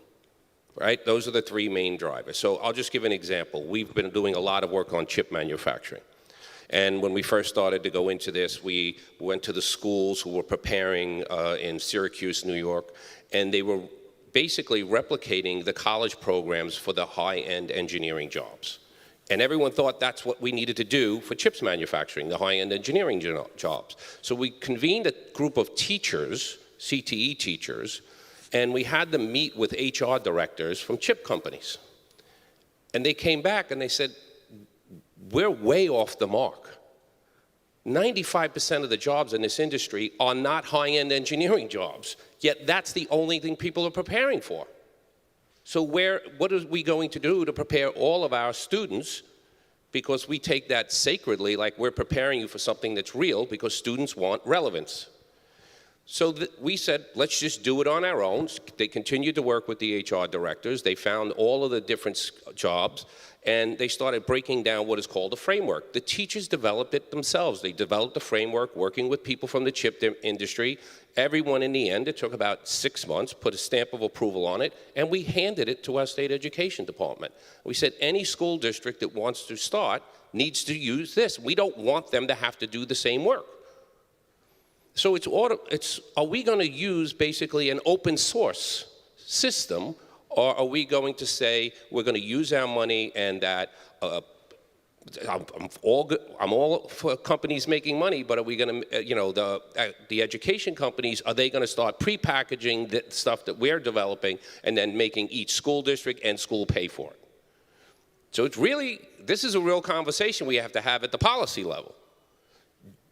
Because education dollars are finite, and schools are being asked to do more and more. We're basically the social safety net, which is not what we were designed to do, but we have taken that role on because the children are ours, but it's a finite number of dollars. So when we're talking about a policy shift across the entire country, let's have a real conversation. I'm all for bringing people together to develop these programs with industry, but make it open source. And then we can then develop the pieces on, if you're going to do this, here's the support, here's the professional development you need to do with your teachers. This is what a basic lab should look like, or a shop room, whatever you want to call it, and we can set those things up. But it shouldn't, if we're going to make this change, you cannot make every school district in the United States figure it out on their own. And I would say that's what we have to do to change this. Thank you, Michael. Now, Randy, take it from the New York City and New York State level to the national level, working with our teacher organizations around the United States. What are the kinds of things that we could do and support to get from examples of success to scale and sustainability? So, number one, I just want to also say, let me say that who's in the room right now? You have state union heads from New York, from Ohio, from Texas, from Michigan, our union, here because we are all trying to figure out how to do what Michael just laid out. And what Secretary Raimondo laid out about Micron, the fact that we had people from New York City. Think about this. Those teachers from New York City and from other places in New York State that have developed these frameworks, if they actually decided that it was their personal property, they would have made a lot of money. But what they did was say, this is our work for students. This is our work for students. And they've created this framework. And so what's happened is in New York State, and Melinda Person is here, who's the head of the, just wave, Melinda, head of the New York State United Teachers, there's 10 districts, not just one, like in Phoenix, love the Phoenix example, but there's 10 districts, including Watertown, Niagara Falls, New York City, the Syracuse districts, who are all now working with Micron so that this pipeline happens for all of these jobs from high school through, some are going to go to community college, Onondaga Community College is part of it too, through all the technical jobs, Micron. The professional engineering union is in this room too right now. They're working with us on all, just raise your hand. Gay, yes, thank you. They're working with us on this. The PTA is in this room, Skills USA is in this room. The point is this, we are so fractionalized, and Ro just said it, sorry, the congressman just said it. We are so fractionalized in education that the default position is, thank God for Amy, we'll get a couple of grants from Perkins to go to a school district. That school district will try to figure out how to do it. We, Michael, you just heard it, will try to pull together, because of his presence in New York, the business folks and others, and we'll try to create a pipeline. All of this is a ridiculous waste of time when you have this huge opportunity with a broken manufacturing, with a broken economic system that the president is solving. This should be part of the just transition and should be monetized and should be incorporated in policy. So when we have those 5 hubs, this should be part of the policy making going forward. That one of the policy objectives should be this kind of workplace learning that Michael just talked about should be the norm, not the exception. And it should not be an add-on, but it should be part of what happens for every one of those workforce development and economic development teams. And so if we did that, and you heard from the earlier panel, teachers are really into this. But every one of those teachers were driving it like Michael just said. So we have to shift policy. We have enough ideas about how this strategy works. So we have to shift policy so it's not 1 to 400. We have to shift policy so whether it comes as part and parcel of Perkins or workforce development or commerce or any of these other things, the training money, going back to what Raphael said earlier, the kind of working together money has to be part and parcel of this. And then I would also add that success looks like every single, well, maybe not say that, 25% of kids all throughout the country should have the opportunity, actually, let me be broader, 100% of the kids should have the opportunity to choose from high school on college, career, or both. And so that means that we are flipping the script, and instead of it being kids leaving high school and having to figure out all these other things around them, let businesses, as well as colleges, come to high school and have to basically compete for young adults. And so that is what we're trying to do by creating these strategies in advanced manufacturing, in healthcare, in other places.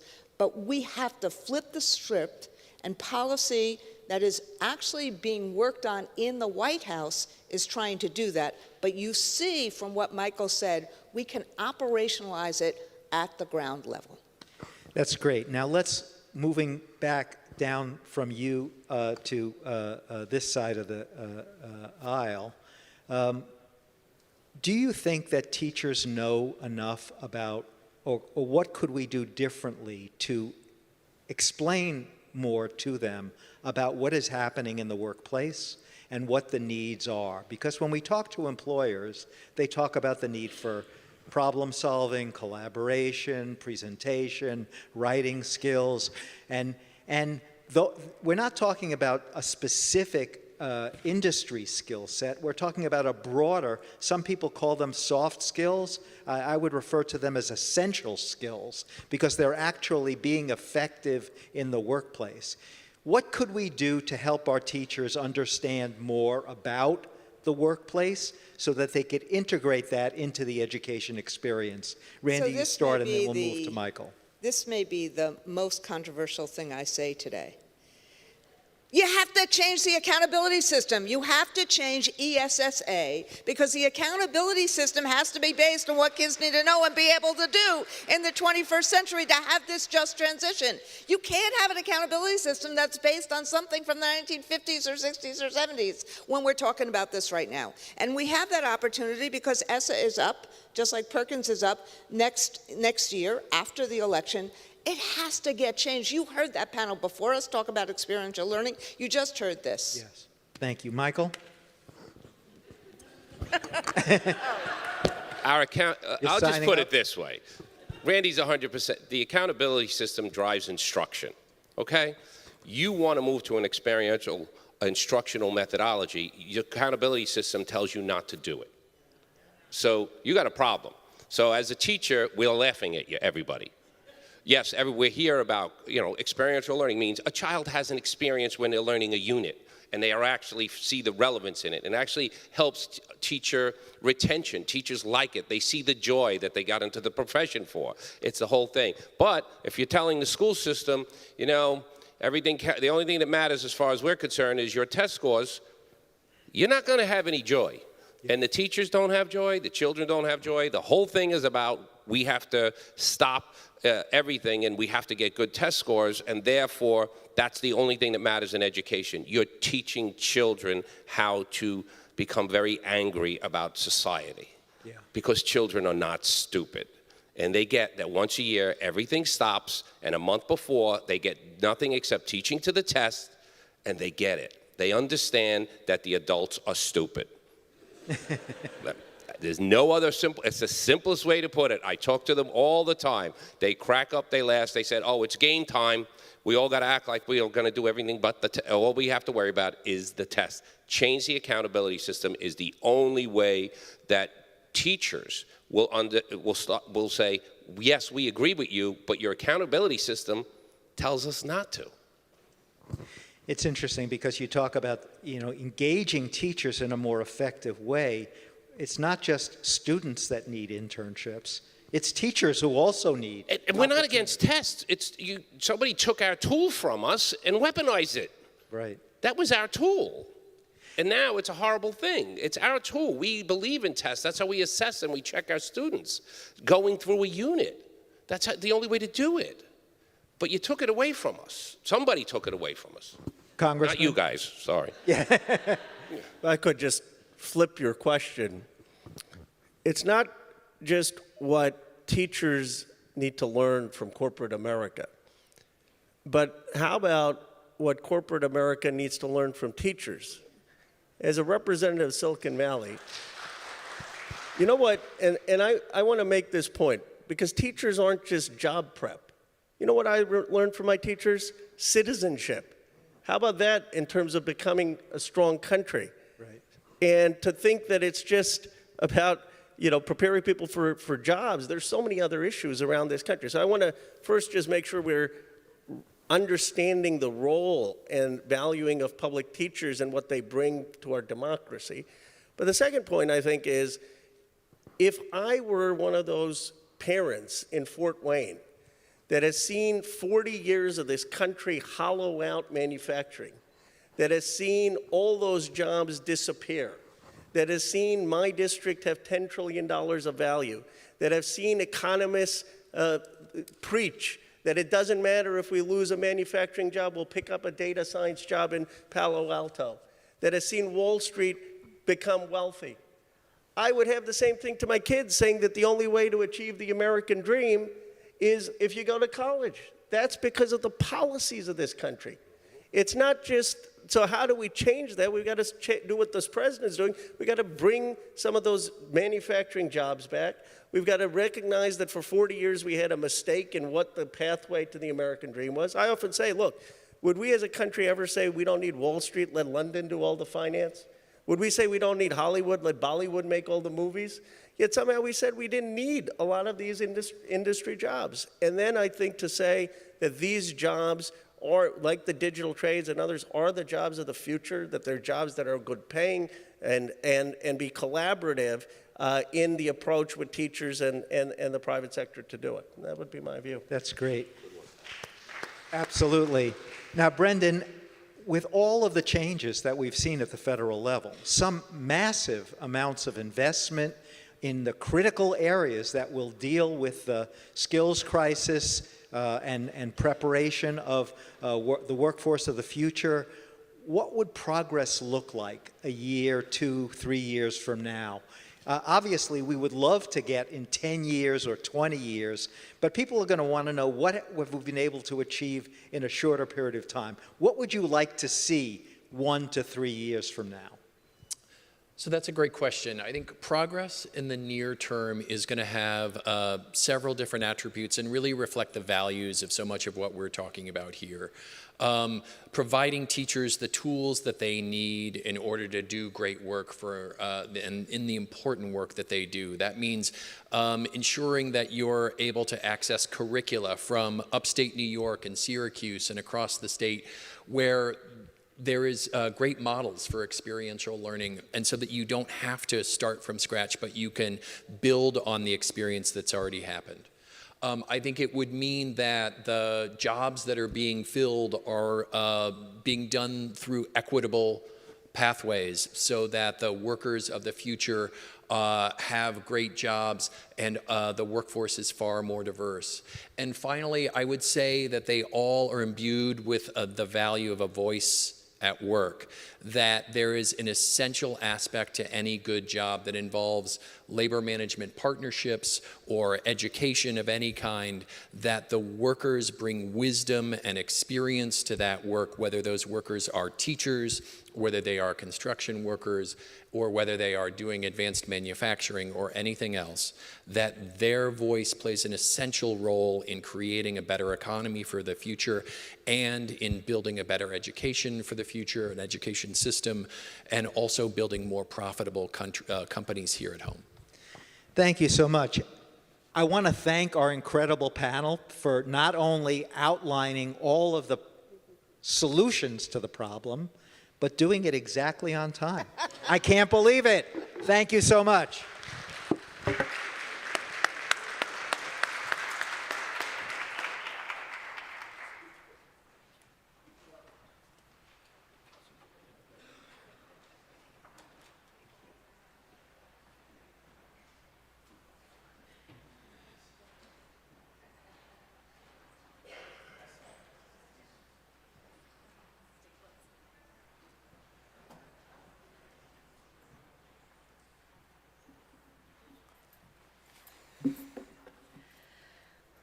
Well, to reach all students in all communities, national leadership like that is imperative.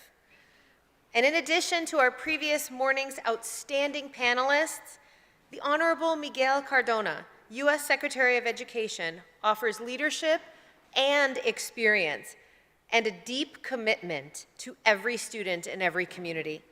I am pleased to welcome his video message on the experiential imperative.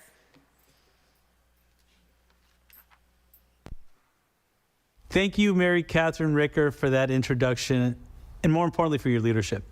When you and I were the state education chiefs, we saw eye to eye on the importance of experiential learning, career and technical education, and preparing our students well for the future. So I'm really excited about what you're doing at the Schenker Institute. I'm speaking to you today as a proud graduate of Wilcox, a technical high school in Meriden, Connecticut, where I studied automotive technology. I'd spend 3 weeks in classes and then 3 weeks in the auto shop, getting my hands dirty, taking things apart, putting them back together, and figuring out how things worked. I was learning by doing. Let me tell you, it felt amazing. It helped me think critically. It showed me that I had the potential to solve problems, fix things, make things happen, work with people that were a little bit different than me. Now, there are some people out there who'll say that when we push for more of this in our schools, we're driving students toward careers or reducing their school experience to being widgets in the economy. That's wrong. Couldn't be more wrong. I, for one, didn't end up going into automotive, but I did graduate with more options. Whether it was getting a job right away or going to 2-year or 4-year school, I used my skills as a springboard for my passion, not to mention, as Secretary of Education, having to reopen school, I had to work with people that were different than me. A lot of those experiences I got in my career technical education in my technical high school. More options for more students, so they have more confidence in themselves and in their futures. That's really what experiential learning is all about. It's also about reaching the students who aren't feeling engaged in schools, who are asking the age-old question, why am I learning this? For far too long, disengaged students have been sort of a missing middle in how we think about education. Stuck between a societal focus on both the most highly resourced, highest achieving students and the most disadvantaged students.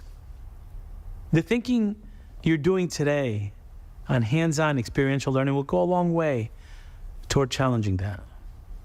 Let me tell you, some of the best instruction I've seen as Secretary of Education across the country has been as a part of a CTE program or experiential learning. Quite frankly, it's just the best pedagogy. You've talked not only about the possibilities of CTE, but also the arts, music, civics to keep the students engaged, to prepare them for a better future, to connect their passions with purpose. Not only that, experiential learning has to be front and center as we defend public education against those who are trying to defund it. Because when we get experiential learning right in our classrooms, we demonstrate that our public schools are doing the things that keep our students engaged and prepared for the future. When public education is strong, our nation is strong. And let me also emphasize this. Experiential learning is also about defending our democracy by engaging and preparing the next generation of leaders. At its best, that's exactly what experiential learning encourages in our students early on. So I applaud all of you today for making experiential learning the top priority it deserves to be. I'm looking forward to hearing about your ideas, and I wish you the best for the rest of this conference. Thank you. Thank you. I am grateful for Secretary Cardona's leadership, especially the point he made about when are we going to learn this, because students in experiential learning environments are too busy actually learning it to ask, when are we ever going to use this? So we've heard from educators and leaders in the community. We have heard from talented national leaders in government and in unions. How do these exciting partnerships for our students, our communities, and our economy start? How do they work? I am so excited for you to hear from our next panel.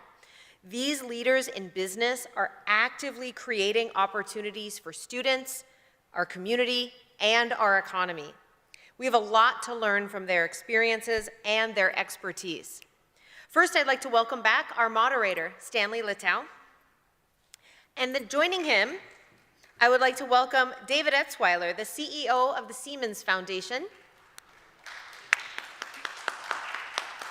Allison Knox, the Director of Education Policy and Programs at the Microsoft Corporation,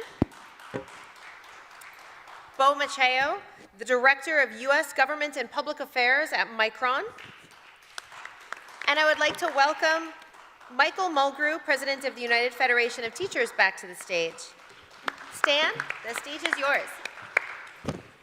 Mary Catherine, thank you very much. So as some of you knew when you read a little bit about my bio, in addition to working very much in city government in New York City and as deputy schools chancellor, I had the opportunity to spend a fair amount of my professional life working for a large company. And a lot of people, when we're looking at this skills crisis, must understand that the private sector is going to play a critical role here in creating the kind of pipeline and pathway that more young people can find a real career opportunity and address the economic and societal challenges of the workplace needs that lead to a resounding and sound economy. There's lots of examples where the private sector has not behaved properly, and we can go back decades. On the other hand, there are many examples where the private sector has really led, in many instances, long before legislation or regulation required it. It was 1870 that a U.S. company, Macy's, established the first free health care program for all of its employees. 1870. It was 1875 that American Express established the first pension plan in the United States of America. Nobody regulated it, nobody legislated it. It was a company effort because they thought it would be the right thing to do to improve productivity in their workplace. The first decade of the 20th century, from 1900 to 1910, 500 U.S. companies provided 1 week of paid vacation. In that decade, there wasn't one state in the United States that offered a week of vacation. And companies have established apprenticeship programs. Companies have partnered with colleges, high schools. They've done what they can. And now is the opportunity, because the challenge is so great and the bar has been raised, to see real progress. And we're going to need that leadership and initiative coming from the private sector. But it can't be done in a silo. It has to be done in collaboration and partnership with our educators and our teachers, and that's why we've got a panel that's going to represent this picture. So let me start with you. From Siemens Foundation standpoint, what are the kinds of things that the company is doing right now that you're most proud of, and what would you like to see going forward? Yeah, thank you, Stan, and great to be here. I really appreciate the invitation. You know, just to tag on to your comments, I mean, I think one of the things that we're most enthusiastic about right now is what you're talking about, which is we are focused on equity in the Siemens Foundation. That's what we're here to close the gap between income and wealth disparities, and we've done that for a good 10 years. We've been focused on workforce learning, been focused on health equity, and we're increasingly focused on the green economy and the intertwining of all of those. The thing that actually makes me the most excited about the work that we're talking about today and engaged in is the fact that we're no longer dependent on folks who aren't in this room who maybe don't care as much about equity as we do, right? The fact of the matter is you can have a cold stone heart on equity right now, and we talk to these folks and say, we don't get our economic objectives, we don't get our climate objectives, we don't get our national security objectives accomplished unless all of us are in this together. So those of us who have been fighting this fight for equity for years continue that on. On the other hand, the economy cannot exist given the demographics, cannot achieve its goals and objectives going forward unless everybody gets on board. And so it's fun to see what's happening across the country right now. So the question is really sort of what are the things that we're learning from our partners? One of the things I would highlight in that question is the fact that these partnerships are becoming more sophisticated, they're becoming broader, and they're becoming less politicized, right? So we're seeing a number of states, and we've identified them in the work that we're doing, who are marching out ahead of others and setting the bar for others because they are committed to creating coalitions of educators, of labor, of policymakers, of business, and they're about that, right? They're taking that seriously. They're putting aside their differences and figuring out how they get stuff done. So we're doing some work with the North Carolina Business Coalition for Education would be one group I would highlight that we're doing some work with in the electric vehicle training space. That's a very sophisticated coalition. They've been in the governor's office for 40 years, and they're wonderful at mapping out where are the needs of marginalized communities, where are the jobs coming from, how do we match that up with local high school pre-apprenticeship and apprenticeship programs, how do we work with CTE, how do we work with community colleges, et cetera. It's a different level of sophistication than I think most of us have seen in the past, and it's by necessity in addition to desire. Right at this point. The other point that I would make is in terms of the sophistication is the commitment to best practices these days. So we work with a number of funders at the Partnership to Advance Youth Apprenticeship at New America. This is a group that several years ago really mapped out a blueprint for how to capture best practices in apprenticeship, how to provide technical assistance to various states and cities and regions. But the level of sophistication and the observance of that, but for those of us at the table, it includes Gates and Carnegie and JP Morgan Chase and Lumina and many others.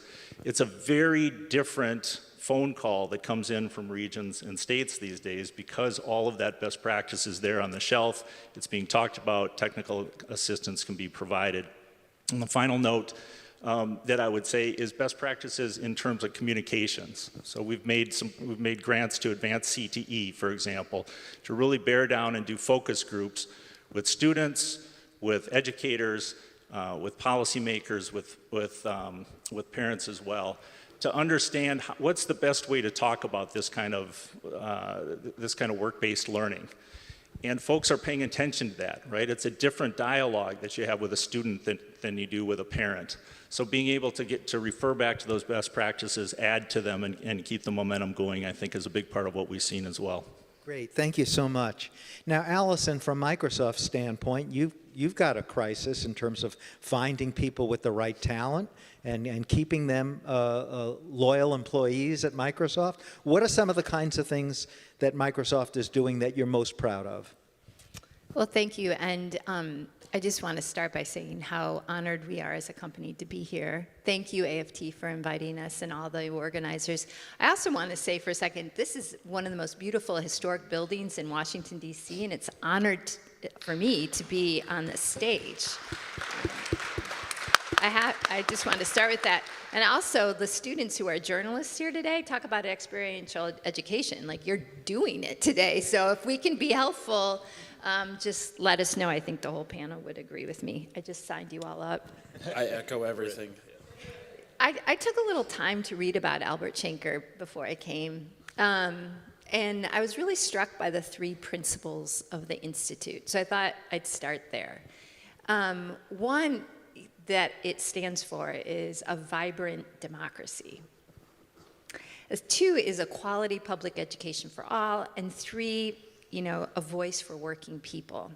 And I'm inspired that those principles are playing out today and that my company, Microsoft, stands with those principles. That 3rd one, a voice for working people, we've been leaning into quite a bit. Last December, we launched a new partnership with the AFL-CIO. I'm glad that got an applause. And we're really excited by the work. It builds on our neutrality principles at the company, which say that all workers have a fundamental right to organize. So that's where it grew from. But it started to look at, in this day of AI, how can we make AI work for workers? And so we are very focused on building a new way to communicate with workers to make sure that AI is meeting their needs. We're going to be bringing more skilling opportunities in AI to workers. Obviously, the largest union within the AFL-CIO is AFT, led by the amazing Randi Weingarten. And so we have been talking every week with AFT leaders to make sure that we can take these big ideas of the partnership and put them into play with teachers. So how do we bring AI skilling opportunities to teachers? How do we bring our products, our education products to teachers and actually listen to teachers and maybe redefine or reshape our products a bit to meet teacher needs. And this is all, again, in that spirit of the larger partnership. There is no question, though, that we have been doing this work, this partnership work, for many, many years. I feel a little bit old up here. I've been with the company almost 20 years. We've launched many different partnerships in the education space. And I'm just going to highlight two, because the two that I want to highlight talk about the program impact, but the scale part of the question that you brought up. So the first really addressed the issue of the fact that only 57% of our high schools offer computer science education to students. And so we launched a program called TEALS. TEALS has operated over 10 years in 1,300 school districts. It's reached 100,000 students, and it pairs an industry professional with a teacher, and they co-teach computer science over the school year. I would say that the 7,000 different technical volunteers who have been in those classrooms, either remotely or in person, and those teachers have taught us so much about public education and about what it means to a teacher to bring both professionals into the classroom, but also to take the students at times into career opportunities, into communities, which is what this conference is all about. So that's the first one.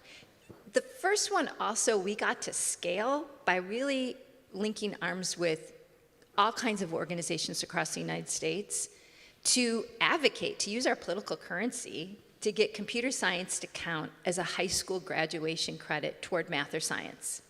And when we started, there were only 13 states 10 years ago that counted it. And I'm so happy that with everybody else, it was a collective effort, today it's 50 states. So that's, for us, programmatic. Oh, I love this. 4 applauses. I can't wait. I can't wait to go back to the company and say, we got 4. No, that is scale. Okay, that's one example. The second example, and I'll be really quick because I know my friend from Micron needs to go next, has to do with rural students and the issue about, the big problem of food insecurity and climate change. And so we partnered with a group, the Future Farmers of America, which is operating in high schools and CTE programs throughout our country. And over 5 years, we've developed this curriculum with them that really looks at how do we take technology and precision agriculture and bring it to the classroom? So we have created something called Farm Beats for students. The curriculum is free, and what it does is help students with sensors monitor plant health, but that sensor now can communicate with their laptop or a computer, and the data that's collected, they can manipulate it. They can even bring AI to that opportunity on their screen. It is new. I have kits that you can check out because the microbits are so cool to look at. So for any of the students, I'm happy to show it to you. Why is this important, though, for scale as well?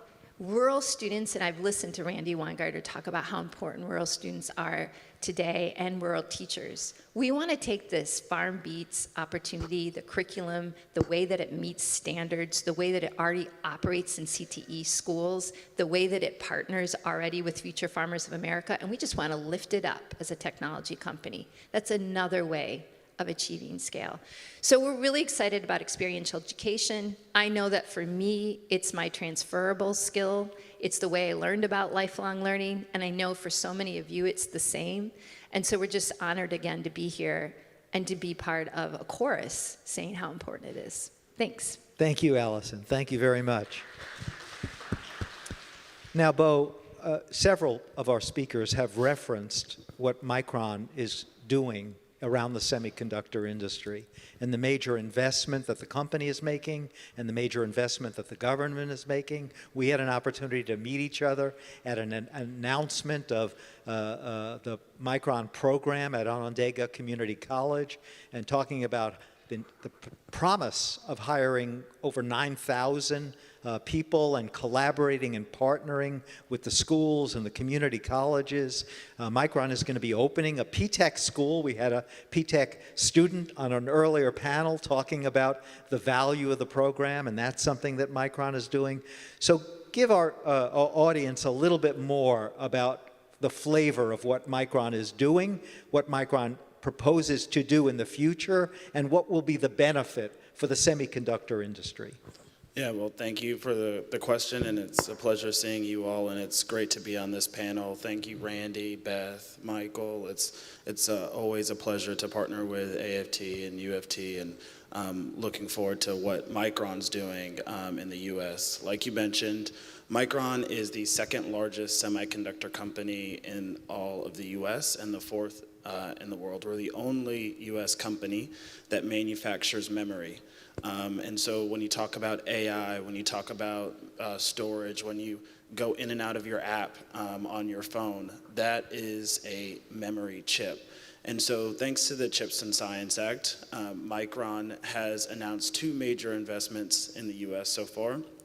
One is an investment in Boise, Idaho, which is where our headquarters is right now. We will co-locate our leading edge research and development with leading edge memory manufacturing, creating 2,000 direct jobs at Micron and 17,000 jobs throughout all of Boise.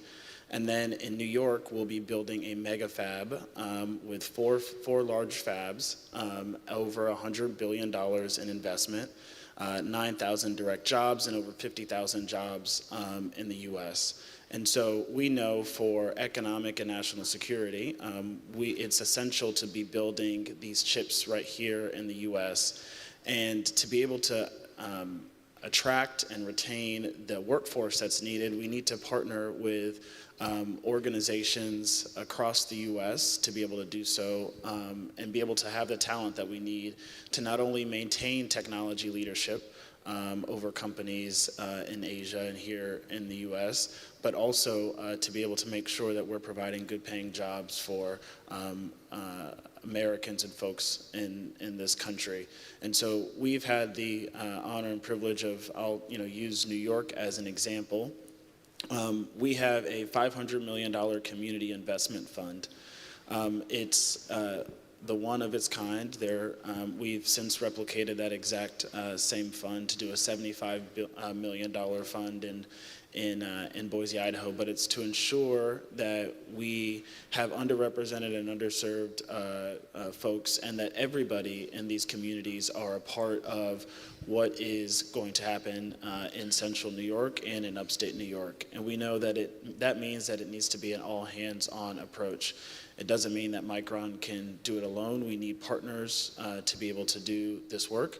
And we also need to hold ourselves to a level of standard and a commitment to be able to make sure that we are meeting our goals to ensure that our workforce reflects and looks like the community, but also reflects and looks like all of the United States. And so we have had a privilege of, at the end of last year, alongside of Governor Hochul and Senator Schumer and Randy, announcing a $4 million partnership with our educators. We know that one thing my mom used to always tell me is you can't know what you don't see. And so our educators actually are the ones who will be able to, train and equip based off of the curriculum that's developed folks to be able to be technicians and or engineers to work at Micron. About 50% of the jobs that we have, we know will be for engineers, but 50% of those jobs actually don't even require, at some point they require 2-year degrees, but some of them don't. And those are jobs that pay over $100,000. And so our opportunity to partner with folks like AFT to be able to make sure that we we're training and equipping the next generation of students to be able to work at Micron is critically important to the success of our company. We also have made commitments from a building and trades perspective. We signed the largest PLA in U.S. history in New York. There will be over 10,000 construction workers that work at our fabs in Boise and in New York. And those aren't just, sometimes folks think about construction jobs as kind of one-off, but for the semiconductor industry, you always need to retool and be constructing on an ongoing basis. And our project in New York is 20 plus years. And so those aren't just jobs, but those are careers for folks. And so we know that partnering with unions especially give us the best ability to not only train from a student perspective with our educators, but give us a strategic advantage to be able to ensure that we're getting the best workforce possible. And so we're proud to have signed that PLA and also have signed one also in Idaho as well. And so we're really looking forward to continuing to work with folks in this room as we continue to do that. And then one more thing I'd like to say is that through our community investment fund of $500 million that we're pledging to invest into the community, we've also made strategic commitments to make sure it's not only our direct workforce that's going to be a benefit. We've committed to building childcare facilities for our workers on site for both our workforce in Boise and in Central New York, but then also have made investments up to $500,000 to the YMCA in both localities to say, okay, we know that this is not, we need to address the need for childcare for our own workforce, but we know that we'll have construction workforce and the other induced jobs for the supply chain, those need investments as well. We've also made sure that in our contracts that we ensure that diverse suppliers, both people of color and women-owned businesses, have the ability to participate in as suppliers. And so we've written into our contracts that 30% of all of our ongoing construction spend will be needs to be minority and women-owned businesses, and that 20% of all of our ongoing spend will also need to be with minorities and women-owned businesses. And that, I think, allows for folks who have not historically been participating in this industry, that is one that America will continue to show leadership in, have that opportunity to do so. And so it's not only about just us partnering, but how do we ensure that there's scale in that, and partnering with organizations, again, like those in this room with states and with the U.S. government is our example of how to be able to do so. So looking forward to the conversation. Bo, thank you very much. Sorry. And these are just 3 examples of companies: Siemens, Microsoft, Micron, and it's not just tech companies. It's healthcare, it's in the green jobs area. But you've heard from the 3 speakers on the business side. In collaboration and partnership, you have to reach out and work education effectively with teachers. So, Michael, you've had an opportunity to work collaboratively in New York City with a number of different company efforts. Talk a little bit about that collaboration and partnership going forward. It's been an interesting journey, to say the least. I bridge the get rid of all vocational ed, workforce development policy, basically, a strategy that most school districts did about 25 years ago, then slowly helped develop CTE in New York City. I've negotiated, I don't know, hundreds of agreements between private industry and schools. At first, it was more about what can we do to help each other. It was a group of teachers who really led that movement. The teachers' philosophy was not to create workers for industries. The philosophy was this style of learning will allow us to get more children to graduate on time. So I want to be clear, when you hear about this, when people talk about CTE, it is a workforce development, but for us as educators, it is what we consider to be the most effective tool in instruction, in building a relationship with the student and getting the student to really start thinking about their responsibility in life and building them as an individual. And if whatever the industry is, if we know that that is going to help us engage our students and get them where we want them to be, which is graduation on time and more options than they would have, they have now, instead of less options. So when it came to industry partnerships, we went through the whole myriad of, from in the beginning, people didn't know what to do. Industry was very suspect of the education systems because at that point, education systems really wasn't doing this work. It has grown. We went through a phase where we would have a bunch of different industry partners come to us, but we also know that they were trying to get tax breaks and credits from the state and federal government, and they were trying to use and just put a little, they just wanted to put the cherry on top and not really do the real work, right? So we kind of have pushed through all of that. I was very happy when, our leader in commerce, Gina Raimondo, I thought it was spectacular the morning. I picked up the Times and I read how there were some in industry who were furious about all the strings she attached in the CHIPS Act. Furious that she said, you need to do childcare. You need to work with the local schools. You have to have a real workforce development plan, not just some, oh, we're going to train some people at higher ed and that's it. Because that's, all the conversations we were having, that's what it has to be about. So, but we also feel very strongly, we have a sacred responsibility to our students that if we have a company working with them, that the company has to live up to their end of the agreement. And we're seeing that more and more now. Companies saying, all right, we get this. How can we help? Let's have a real conversation. But it's hard at times because they're coming at it from a business perspective, a public relations perspective, and we're coming at it from, we're afraid, because this is what we hear. We heard it here today. People are afraid that companies are coming to us and trying to create widgets, which the teachers themselves, the educators are going to say, you can't do that. But we have so many more partners now that really get this and want to make our country a better place. So it is difficult, but you have to make sure you're vetting it properly, and then you have to have that long-term commitment. So any one of their industries, we know we have to change that curriculum every 3 years, right? And it can't just be teachers doing that research on their own. There has to be a cycle built in. We're doing this, that the internships are actually being fulfilled and those things are happening, and that we have real people inside of their companies who are relating to us on a daily basis if there are issues. See, it's a real responsibility when it comes to if a company wants to do this work and doing it with a group of educators, because we're the ones with the children every day, and we want to make sure that they're getting the best out of this program.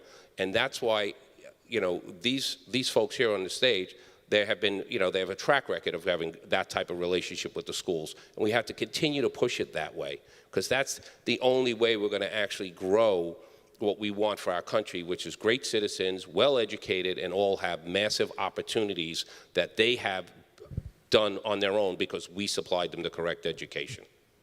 Thank you very much, Michael. So now we've got about 2.5 minutes left in our panel, and I'm going to ask each of you if there's a message, one message going forward that you would like to tell the audience that you're planning to do going forward to build on the success that you've already established.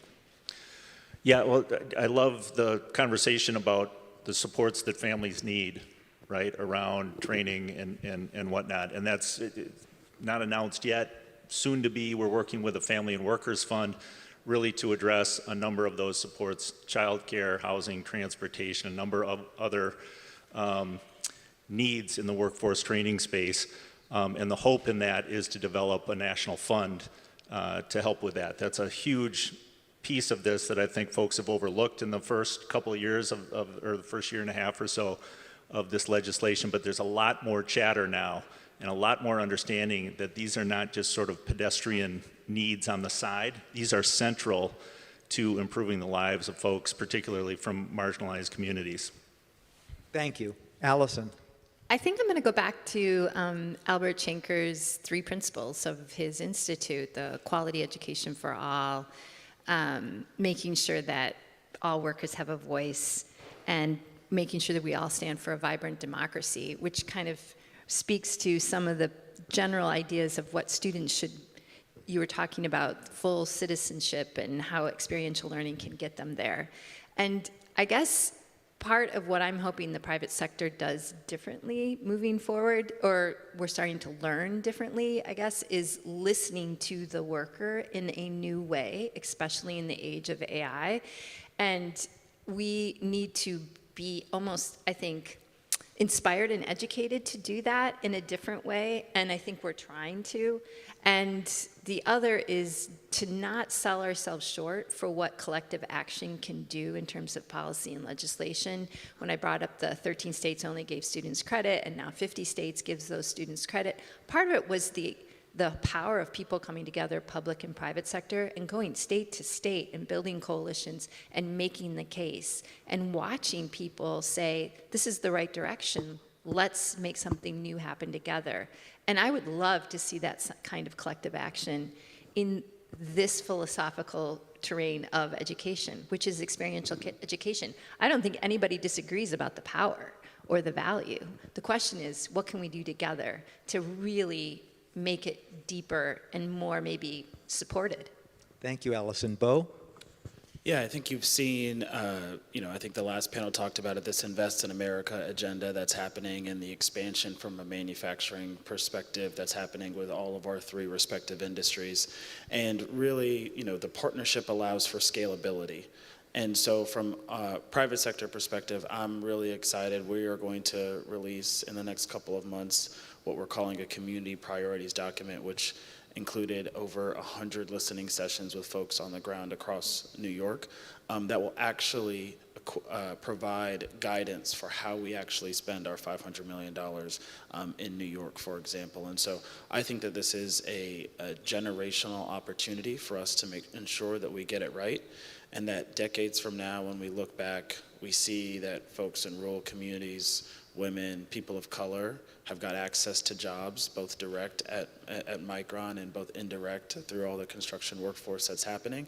And I think that in our, to everyone's point, that opportunity allows for us to move forward and work together. And from a private sector perspective, we're looking forward to, matching our dollars and growing our dollars in partnerships with folks in this room. Be bold. Let's just keep breaking the glass. We don't have to do policies the way we've always done them. From the local level to the state level to the national level, if you're going to give, if you're going to work with an industry or you're coming in with a partner's coming in, sure, we're fine if you want to help them develop. There's money involved, there's tax breaks and all the rest of it, but at the same time, people are all right with that if they see that there are other responsibilities tied to that money that really, truly will make their community better. That has not always been the case. It's always that little stuff. What we're seeing now is we're going much deeper than ever before. So let's not go backwards, because there's some in industry, let's be clear, who don't like this. They want the money, they don't want the strings. And let's just keep being bold and breaking that glass and see what else we can do so that's everyone together building a better community and therefore a better country. Please join me in thanking our panel.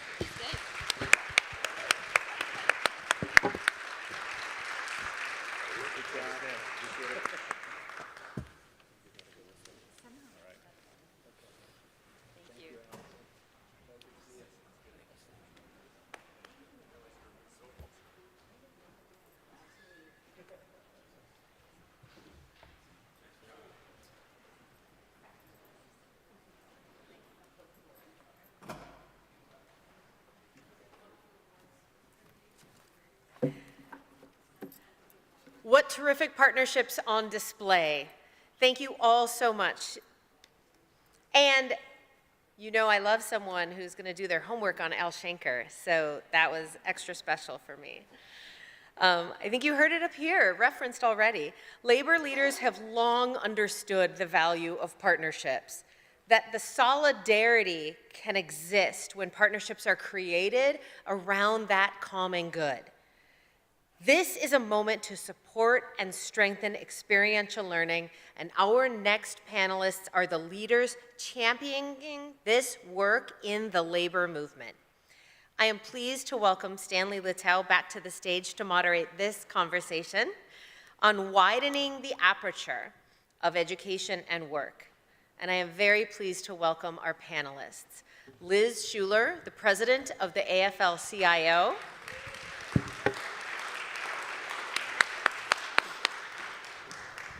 And welcome Randi Weingarten, president of AFT and the Albert Schenker Institute, back to our stage as well. Back to you, Stan. Thank you so much. Are you guys fed up with me already? It was interesting that the reference was not only to the Albert Schenker Institute, but Albert Schenker. And it was back in 1996 that I had the opportunity to pull together a national education summit that was attended by 48 of the 50 governors, major CEOs from every state, and education leaders. And Al Schenker attended that summit. And he was on stage. And the audience of governors and major business leaders had an opportunity to hear him on a panel. And afterwards, people came up and said, boy, he was great. I thought we were not supposed to like people from the teachers' union. That was amazing. And it really was amazing. And now we have an opportunity to hear from two of our major labor leaders to talk about moving this agenda forward and the kinds of things that will be real success going forward. So Liz, would you like to go first? Sure, and I just want to say thank you, of course, for this conference, AFT and Randi Weingarten. It's a joy anytime I get to be on stage with this woman and talk about these issues, because we are both so passionate about it. I get really juiced up, so it is an awesome opportunity. And of course, CAP. And talk about it privately. Yes. We don't just talk about it on stage. Oh yeah.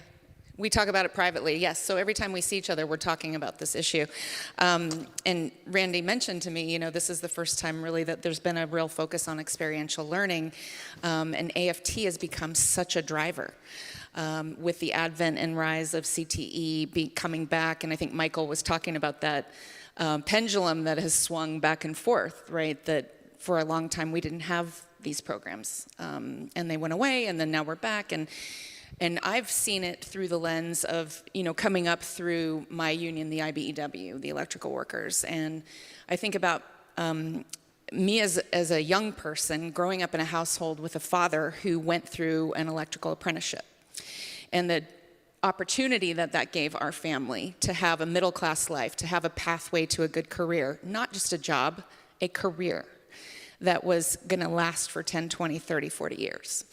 And he didn't go to college. He came back from Vietnam, actually, and started with the GI Bill and took some classes, but figured it wasn't for him. But he was able to provide a living so that my sister and I could go to college. And so that is what grounds us in the labor movement, thinking about that long history of how we in the labor have been the center of gravity for workers who are looking for that next opportunity. Whether you're coming back from Vietnam, whether you were a horse and buggy driver, back in the early days before the combustion engine, whether it was when personal computing came on and you were an office employee looking for that next pathway to the training that you needed for a new and better job. And fast forward to today with AI and machine learning. The labor movement has been the center of gravity for all of those transitions since our inception, through every industrial revolution. And so we would say, we were the original experiential learners, right, through every industrial revolution. So I guess I wanted to start there because there's a lot of fear in today's economy. We know the destabilizing forces that are upon us, whether it is attacks on our democracy, climate change, certainly technology and AI. Working people fear, 70% fear that they will lose their jobs as a result of technology. So this conversation is so extremely important right now because Randi will tell you 60% of people don't go to college. So we have to have multiple pathways to good careers. And I say multiple pathways because I will put a pin in this. A lot of people say alternative pathways because, oh, if you don't go to college, you need an alternative, right? That reinforces the stereotype that somehow you're less than. We are in a different moment in this country right now. We have a chance to get it right, and the panel before us was the opportunity where we have business and labor and government and education institutions all coming together to create a new future. Thank you. Randi. So, look, I mean, we tease a lot about this, but Liz and I have become very close friends, as well as working together pretty much on a daily basis. Liz is the first female president of the AFL-CIO. Here, here. She just, I mean, she comes from an IBEW family, thinking about work that way from people from the outside who would tend to think of this as traditional blue-collar work. These are great jobs. The skill that an electrician has to have is huge. So the most important thing I want to say, and I'll probably say this with the governor here too, we have to debunk. I'm talking to educators now, and I'm talking to, frankly, the wealthy elite in the country. We have to debunk this view that an alternative, that all sorts of different pathways, a technical pathway, an apprentice program, going into a number of pathways in terms of healthcare, advanced manufacturing. These are noble, fantastic jobs and careers. Some of them require college, some of them don't. Some of them ultimately gives a kid lots of different choices to go to college later and to get it paid for, maybe by Siemens as opposed to themselves. So the most part of us working on these things together is to show a different pathway in to work and employment and career. And it doesn't have to always be high school, college, white collar. And we really are trying to debunk this and to debunk the stereotype of vocational ed or career tech ed. I was astounded when, and I work in this area all the time. I was astounded when Khanna in one of the last panels said, we spend $400 on academic education to $1 on career tech education. How are we going to change it if we don't do something different? So basically, we are trying through different pathways to say, let's work as a labor movement to work on career pathways and workforce development, not just wait till we are organizing the shop afterwards. And I also want to just say about Microsoft, they, as part of this partnership, have a neutrality agreement in terms of organizing. That is a huge goal for all of us. And then also in the education space, say, let's not always say college, college, college, college. Let's actually say as educators, our jobs are to prepare our kids for life, for career, for college, for civic opportunities and engagement. And so we're trying to actually think about this from lots of different perspectives. But I think the workforce, and this is the last thing I'll say, it used to be so separate. And by us working together, we're trying to actually align things together so that the worker or the student sees the opportunities in front of him, her, or them, as opposed to being the only ones that have those choices. And it could be a lot of different opportunities depending upon the individual student, what we've seen is the growth of micro-credentials, where an employer recognizes a particular credential that somebody could get in a relatively short period of time and at a low cost, but that micro-credential can be credit-bearing, so that if it turns out that that individual might want to go on and get a 2-year degree or a 4-year degree, they still have the opportunity to do that and the investment that they've made, because making a judgment about what a young person could do at age 14 or 15, you might have somebody like Azaria McLemore, who was here earlier, and she was on a trajectory to get just a 2-year degree, and now she's a lawyer and the assistant district attorney for Orange County. So a young person could do almost anything if they get the right investment. So what do you see going forward? Are there different things, Liz, that you think we could do differently?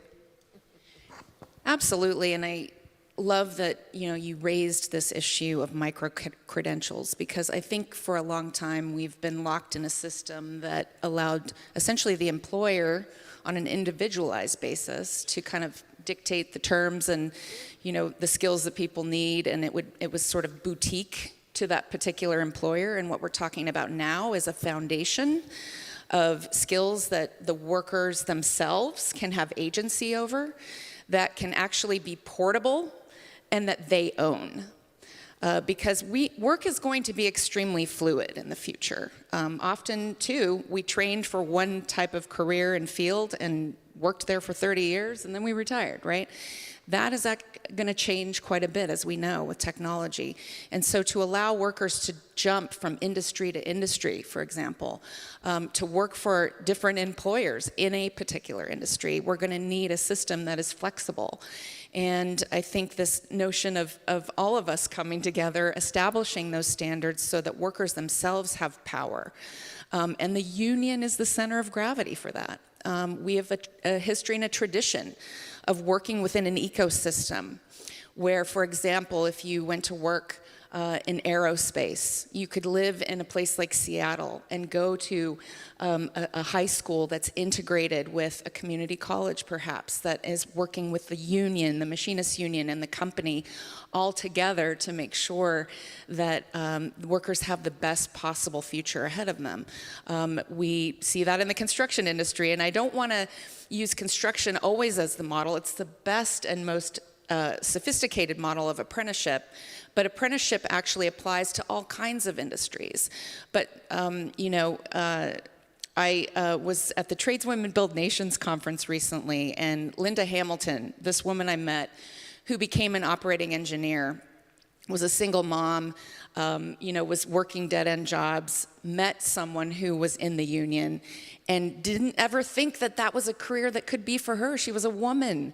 She's like, isn't that heavy industry work that really isn't for me? And they said, no, absolutely, you could write your ticket. And fast forward to today, she's actually graduated through her apprenticeship into working on schools and bridges and, these high-rise buildings, and now is a dispatcher within the union. So you can see that career path ahead of you in a field that maybe you didn't think was for you. So I think this notion of building those stackable credentials, whether it's CTE program to apprenticeship program to some kind of credentialing program within a tech company, the idea is that we're all working together to form that baseline that's recognized and can translate across industries. Randi? So this is, where, in some ways, where the intersection of education and labor becomes so important. Because in the public space, whether it's a community college or whether it is a high school, we should be aligned a whole lot more with the jobs that are available today and tomorrow. So, but we need to have, as Michael said earlier, and I said earlier, we need to have the ability to train kids in high schools. And frankly, Stan, you and I did an op-ed a while ago that said there's three, critical components to this work going forward. And the labor movement has done this in the building trades, but we have not, as a community writ large, done this in other things. And so if you think about what the apprenticeship programs of the trades are, and you back map it, it is exactly what you and I said, which is you start with some academic credentialing starting in high school. You don't have to start in college. You can start in high school. And second, there has to be real agency with companies, because there needs to be internships. There needs to be jobs. And third, there needs to be opportunities post those internships. And when I say internships, we need paid internships. So if you think about the trades and what they've done over the course of the last 20, 30 years, they have taken over the professional development, just like medical schools do and residency programs. They've taken over the professional development to go from journeyman to actually being a skilled tradesperson. And what we're suggesting, what I'm suggesting, is let the public schools, whether it be K through higher ed, do those same things for so many of the other occupations and vocations in the country. That will mean that all those business people that we just saw before will all of a sudden be much more invested in public schooling, as the Secretary of Education just said. So we're really trying to create, as Liz just said, a real ecosystem here. And when you start in high school, and you start with jobs that are available, and where we're doing this from the labor's perspective as well as the education perspective, you then are in every place in the country. That's what we're trying to create this vision of.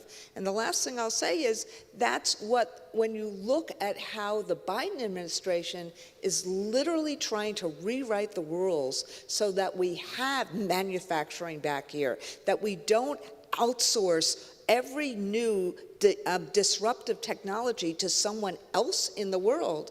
Let us also not only organize it, but also be the quality assurance in it. That's our vision. That's great. And you talked about the paid internship opportunity connected to experiential learning.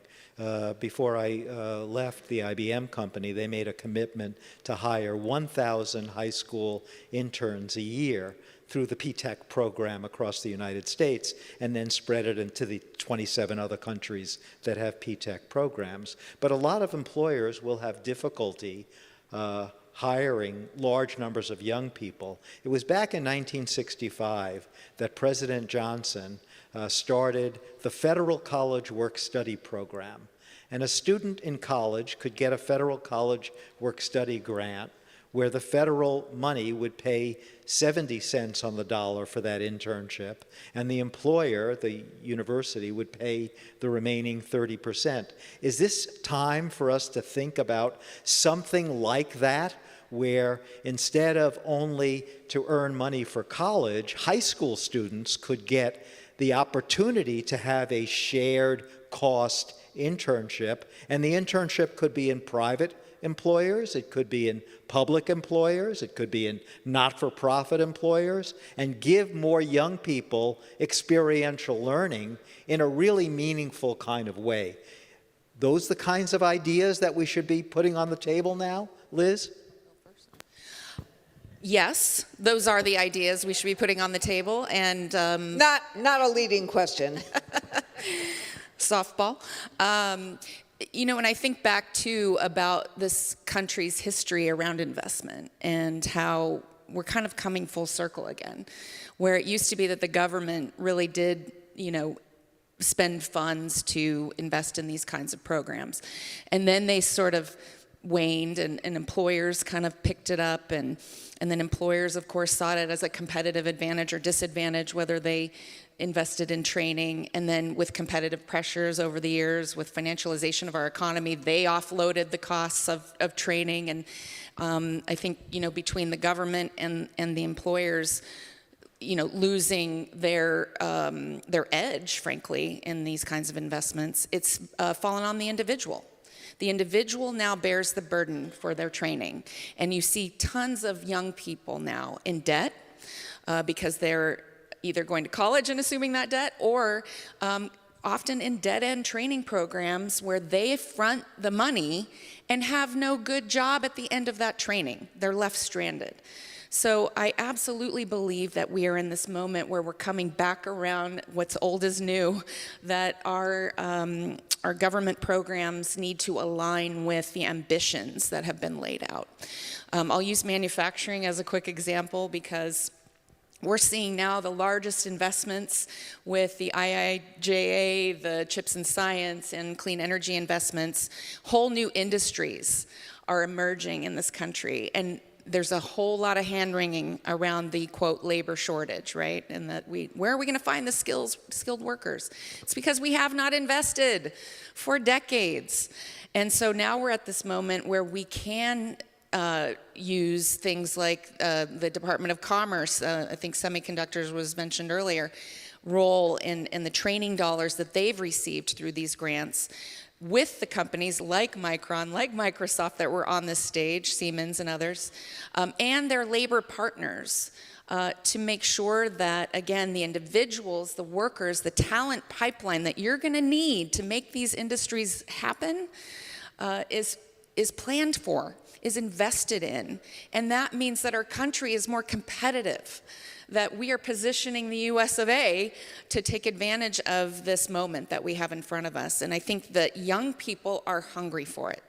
You have communities of color who have been left behind with these opportunities in the past, who are hungry for it. Women who have never seen themselves in these industries, hungry for it. So I think it's up to us. It's an equity issue. It's a future forward-looking planning issue. It is also a moment for the labor movement to recalibrate how we approach representation and collective bargaining around these issues. And so again, I think it is a unique moment in time for us to be working in a tripartite way, like other countries do, to plan for this kind of future. Great. Randi.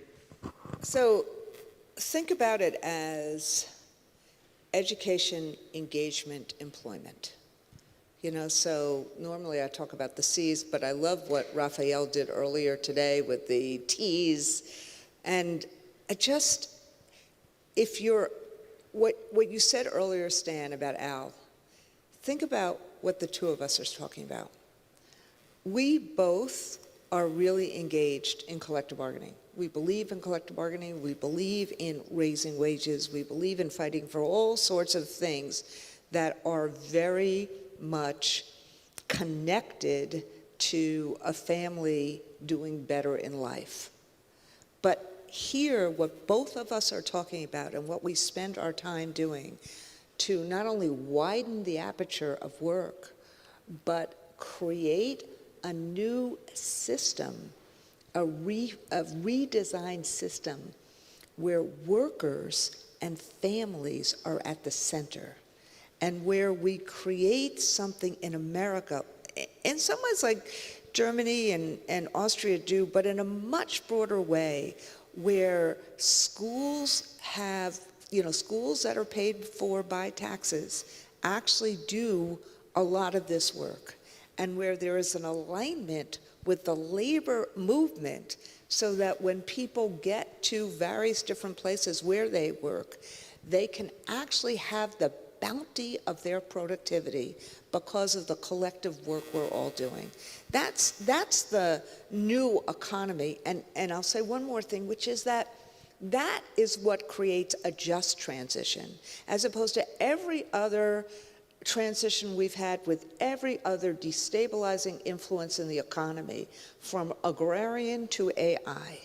What we're saying is get that worker's voice in there and get the wisdom that we bring to actually make sure the worker has the kind of agency and engagement the worker and his, her, or their family needs. That's a great point, because when we think about education reforms in the United States, going back decades, one of the biggest mistakes that people make is not having everyone at the table when the key decisions are being made. So when we talk about something like the workforce skill crisis and the challenge that we have to incorporate experiential learning. It's not just one segment of the economy or one key stakeholder that can set the rules. Everybody's got to be involved, because if they're not involved, ultimately they will not be a collaborator and the reform will not take hold. And people learn that lesson. And going forward, do you believe we have the vehicles in place to provide that kind of collaborative decision-making and planning so that we won't make the same mistake going forward? Liz? I think we are woefully underprepared and ill-equipped to have that model right now in the United States. And as Randi said, it's very much alive in other countries. And we have been locked in this sort of adversarial mindset for so long. It's just starting to open up. And the panel you saw before us, I think, is a real opportunity for employers to actually get out there and talk more among their peers, to say, you know, those old stereotypes of unions? Things are a-changing, and we're actually a stabilizing force, the labor movement is, to work with business, to be solutions-driven, and solve problems together. And we got a lot on our shoulders when we think about what we have to prepare for. And how else, as you said, are we going to do this unless we do it together? So I think there's a lot we can learn from these models overseas that are so successful. Companies are just starting to wake up to the prospects of what we can do together. And I think there's a big problem of both selling it and scaling it at this moment. Getting folks to really believe that experiential learning and multiple pathways to good careers are a viable solution for their kids and for our country. And then also, how do we scale it up fast enough so that we can meet the demand that is coming at us? Because we have so much opportunity in front of us, and we all want to take advantage of that and make sure we get it right this time. As I said, especially with, you know, communities who have been left behind. Randi, you get the final word. Look, experiential learning is a transformative strategy that can help in so many ways. It helps engage students. It helps get students back to school. It helps create, it's a kind of strategy that helps prepare students for work of today and tomorrow. It's an idea that should have happened years and years ago. But the fact that Liz and I, as allies, are fighting to make it the norm, not the exception.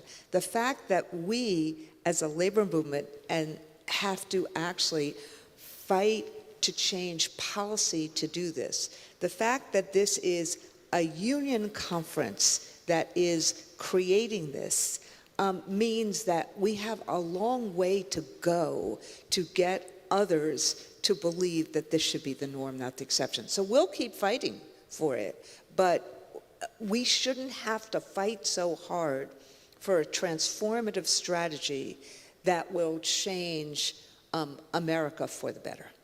Al Shanker would be smiling. Thank you. Thank you both. Thank you so much.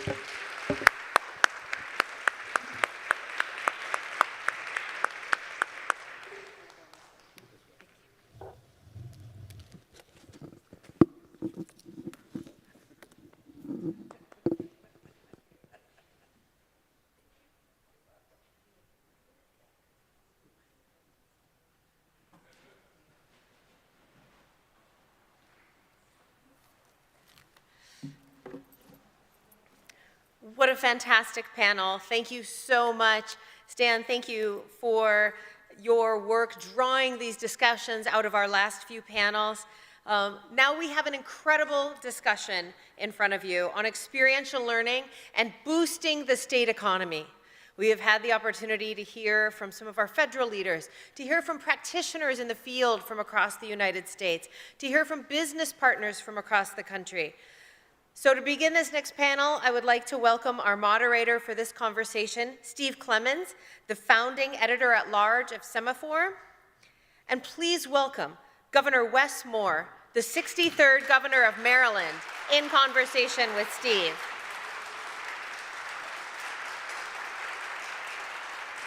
Thank you. Joining him will be Randi Weingarten, President of AFT and the Albert Schenker Institute. We're going to let Randi ask some questions too. Great. Thank you, Steve. Randi, why don't you sit in the middle? Yeah, we're gonna eat you alive here. Here, Randi. There you go. And then let me get you this. Okay. Great. We have very high tech. Governor Moore, thank you. And I want to thank Randi for helping us to put on the dock this question of how to unlock and unstrand talent. Yes. And get it connected. You know, I'm somebody who's been obsessed for a long time about how to get our national economic agenda right and not leave people behind in it and kind of move it. And Governor, you and I had a very good time.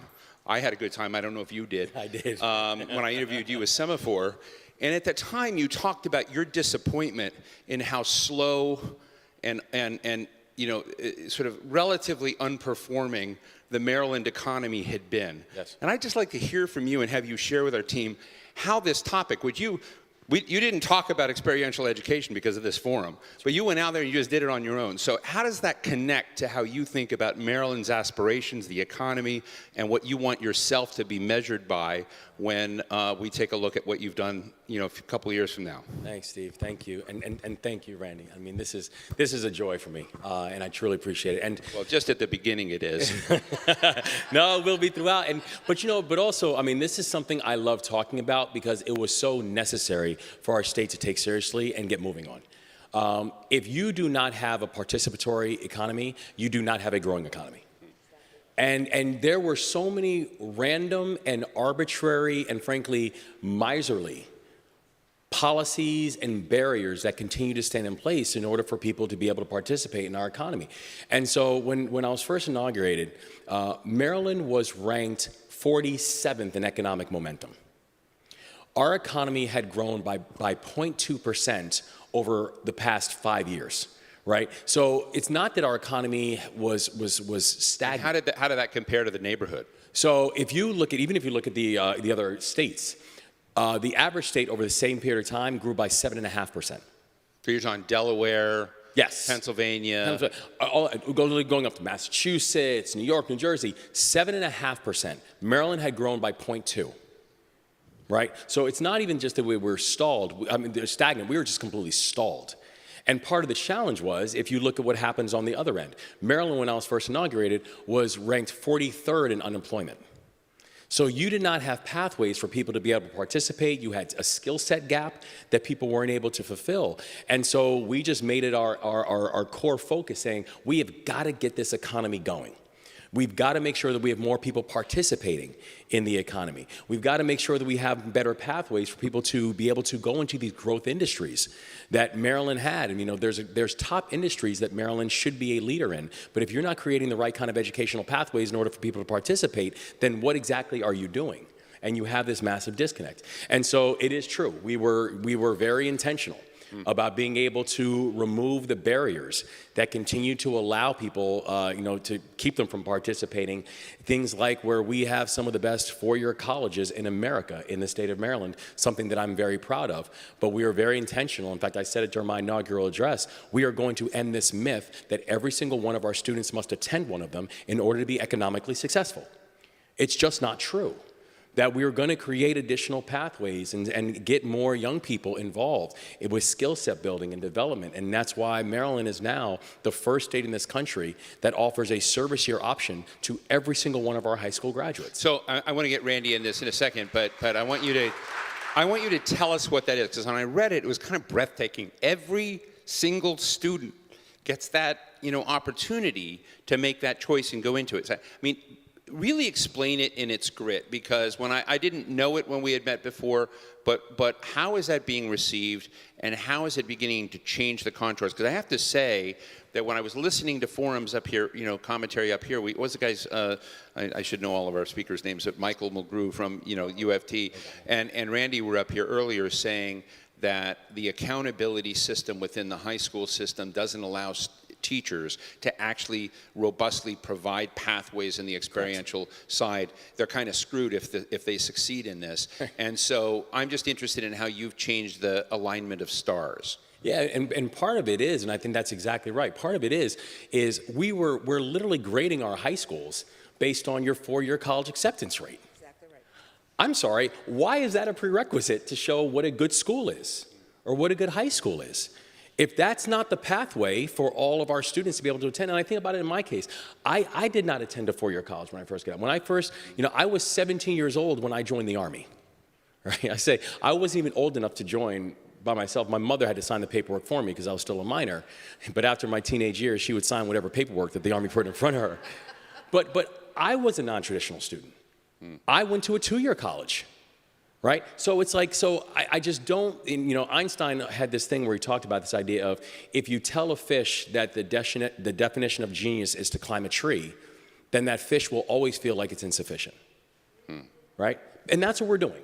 And so the reason that we wanted to focus on this service year, and so for Maryland high school graduates, or people with GEDs or graduate equivalencies, they now have a chance to have a year of service to the state of Maryland. And they can choose however they want to do it. We have some of our people working in the environment, some people working in helping returning citizens, some people who are helping young people, some people who are helping veterans, and it is totally their choice. And we really did it for a few different reasons. One is we're big believers in experiential learning.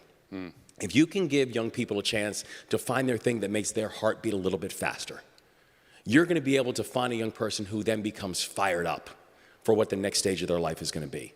The second reason is because I believe, that this really became one of the best workforce development tools that we had, particularly for those young people between those ages of 18 and 23, where it is a bit more complicated for them oftentimes to figure out what does the next step of life look like. And I don't think it should be, lost on anybody. It's not lost on us that, when I was first inaugurated, that Maryland was ranked 43rd in unemployment. Now, for the 5th month in a row, Maryland has amongst the lowest unemployment rates in the entire country. Wow. And I think the other big thing is that, why this was so important for us is in this time of this political divisiveness and this political vitriol, in this time where people are so separated by political ideologies, I'm just a big believer that service will save us.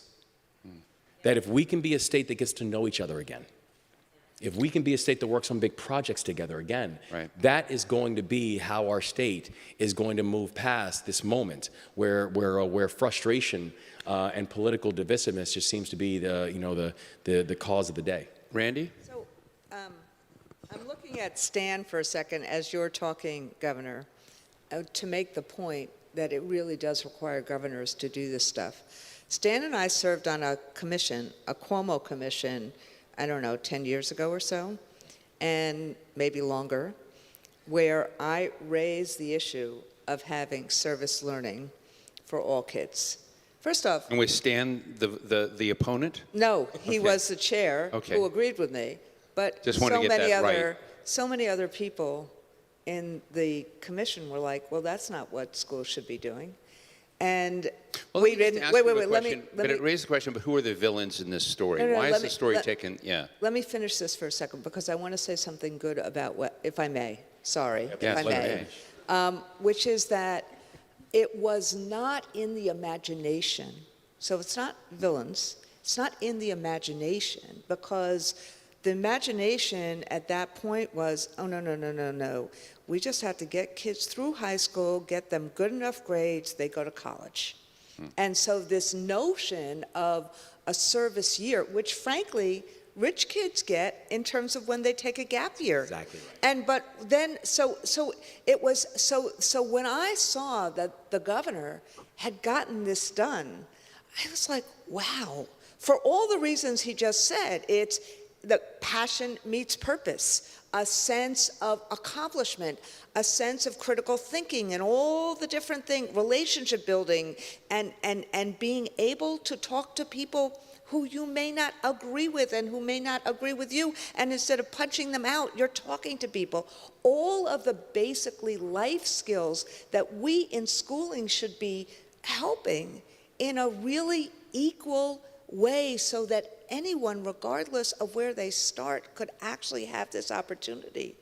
That's experiential learning at its best. That's also what Career Tech Ed does. That's what Raphael does in his classrooms. But the reason you need governors is because education is so fragmented throughout this country that a governor is going to have more weight in terms of changing an educational system than virtually anyone else in the system. So thank you.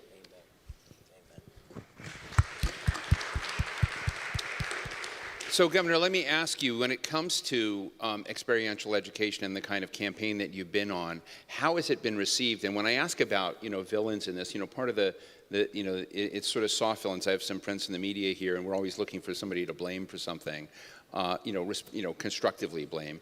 But I think, in the process of this, as you sort of look at resources in the state, what you've committed to on taxes and all this, is this an affordable thing, and are people saying, hey, this is the wrong way to put resources?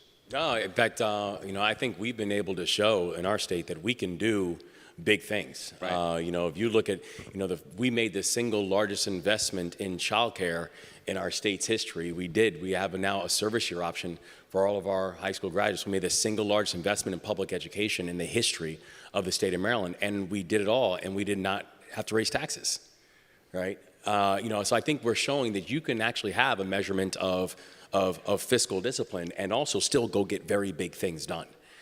It's about how you think about and prioritizing this work.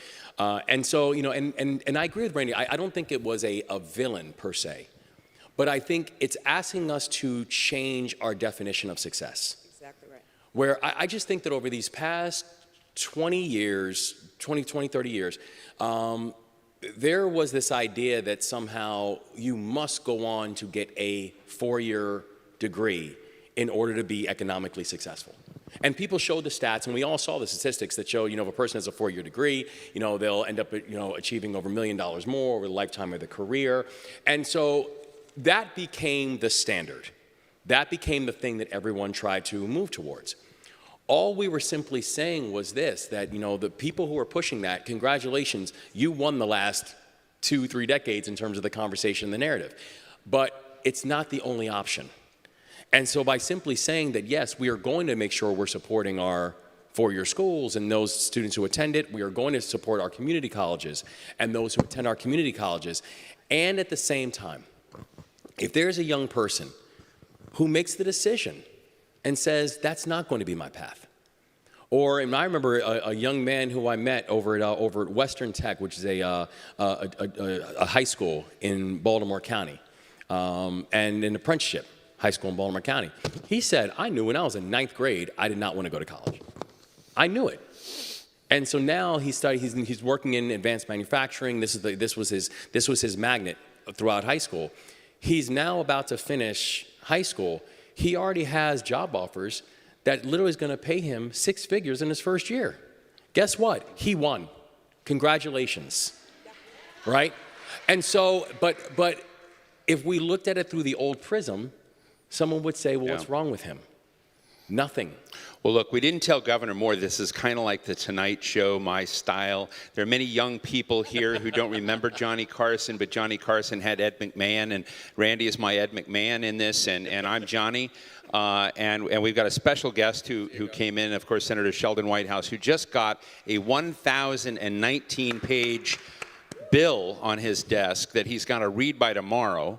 And they've got votes today on funding the U.S. government or 6 agencies. But, I wanted to build Senator Whitehouse. You all know the senator from Rhode Island who is up this term, but he has done more than any other United States senator. And I think this is a fair statement to sort of raise the issue about public ethics and to begin looking at the problem of corruption in government and raise the visibility around our institutional social contract.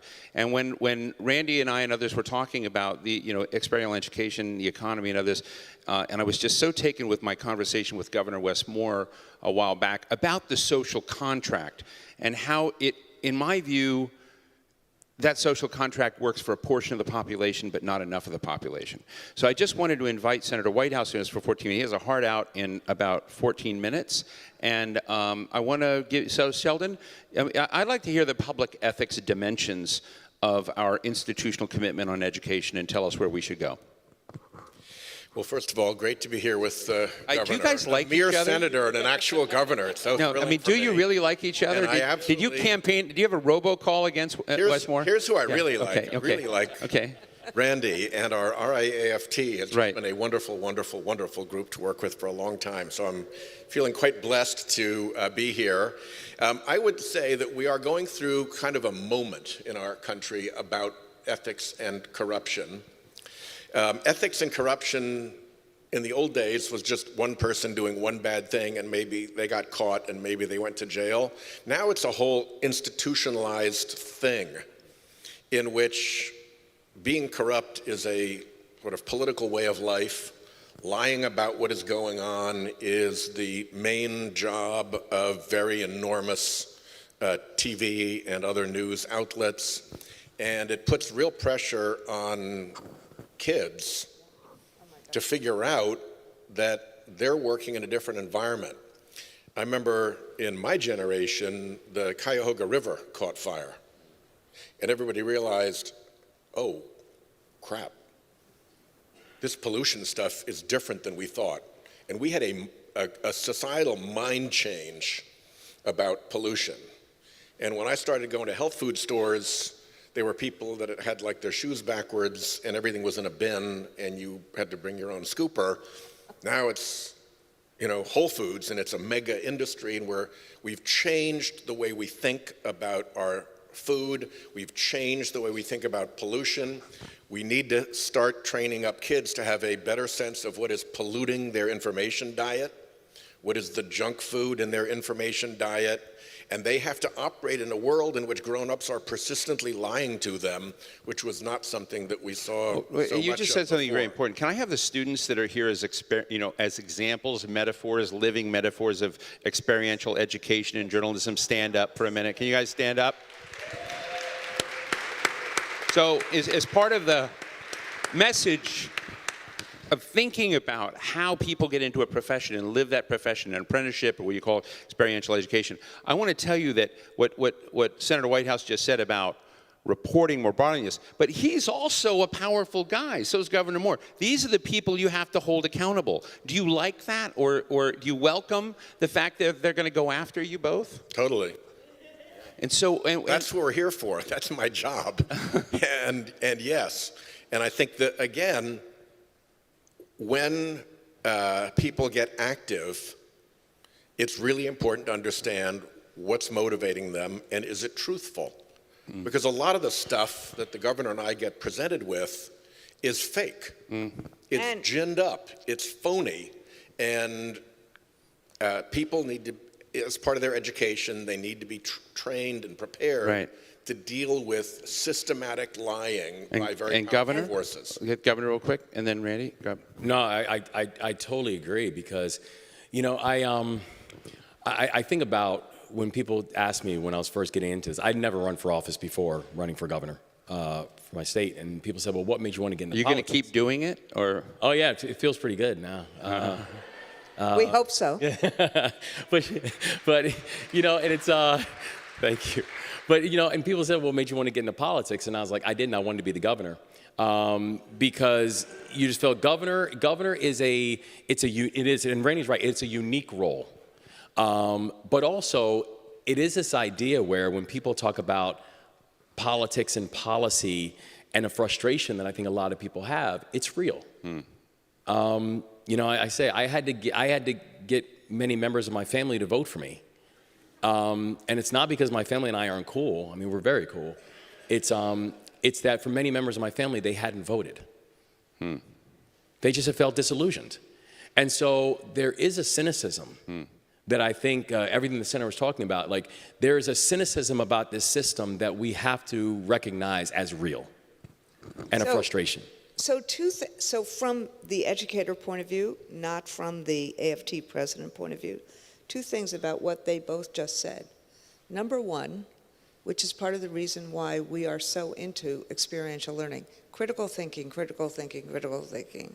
You know, we could immediately say, oh, we should have media literacy all over, but if we don't have critical thinking and a kid sees X on TikTok, for example, if that kid doesn't have the tools to say, well, is that true? Or what else am I seeing? And if we have not used the muscle to teach kids critical thinking, then it's just indoctrination. But the second piece that the governor said as well, which is part of the indoctrination, look, I'm an AP Gov teacher, is autocrats use apathy as a tool. They use apathy as a tool. It's not just disinformation as a tool, it's apathy. And part of what you're doing, Gov, in this work, you are making government credible and relevant for people. And so if they actually trust that what you're doing to help people succeed works, and they trust, Senator, what you're doing is helping people succeed, then that also pushes back on the autocrat and on the apathy.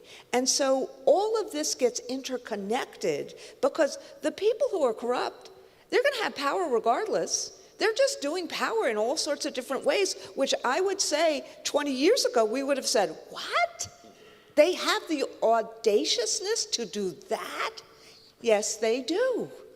But if we don't push back by making sure that kids have a sense of critical thinking and relationship building, and they have a different way, which is what you're doing, and create the trust in government, then we are sunk. So let me ask you both a question. Senator, you first. You know, in 2016, I interviewed then Vice President Biden for The Atlantic, and he just, you know, I didn't expect it. I didn't ask him anything prompted. He just said out of the blue, he says, Steve, the problem with the Democratic Party is it had become a party of snobs. And so part of what I'm interested in this today is deconstructing snobbishness out there, or, you know, basically looking at folks who take one track versus another track, this kind of zero-sum game between communities. How do we begin? I mean, you were getting at it, Governor, but how do we begin sewing people back together so there is this sense of civitas, mutual commitment? You can have it out and argue all you want about different perspectives, but I think it gets into ethics and civic engagement and a belief that, you know, the minority view has rights. All of that dimension is what I think Vice President Biden was talking about. And one, I'd like to hear, Sheldon, do you agree with Joe Biden? And two, do you think there's a way through schools and education to diffuse that? I don't. I look around the Democratic caucus in the Senate, and I don't see a snob anywhere. And if I look at the people who I know in my life who I think are snobs, they're as likely to be Republicans as they are Democrats. I just don't think that's a thing. I do think... You just made news there, so that's good. No, I do think that Democrats have not been as effective as we should have about telling the stories that matter to people and putting the villain in the story. So one of my crusades is on climate change, and it's not enough if you're going to engage people in the story to pat ourselves on the back and say what a wonderful thing the IRA was, like climate change is an excuse for a jobs program. It's great to have a lot of climate jobs, but at the end of the day, there is a massive industry out there that is making billions of dollars, spending billions of dollars in politics, and systematically lying to people about the danger that they face and their role in trying to make it better. Right. And you got to be able to tell people that truth, because otherwise, if that's snobbery, then I guess we are snobs, but I think it's different. I think this is just, we haven't been as energetic as we should be about laying out the whole story for people to understand. And where do schools fit into that? Schools fit into teaching kids to make sure that they are demanding the whole story, that they're understanding that there's a lot of secret money floating around, there's probably a nasty motive floating around, to be critical evaluators of the public information that they get. In the same way that people now look at pollution as a thing, but didn't used to. Smells like jobs was what smoke was. Or pay way more attention to their diets, and it's not just TV dinners any longer. We got to have that same adaptation, that same alertness to the pollution and the junk food that is now in our information diet, and understand that people are doing it on purpose. I'm just going to pause right there, and I'm going to excuse Senator Whitehouse. We had a deal to get him on the road. You've got to leave by 12. There is a vote waiting for me, and a lot of angry senators wondering why the hell I'm not there to close out So the anyway, vote. I want to thank Senator Sheldon Whitehouse. This is Washington, folks. It's how it works.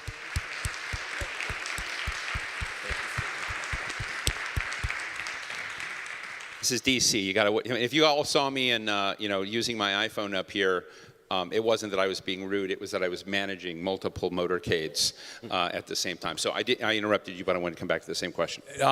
So I would say, I can't speak to what the president was saying about the individuals being snobs.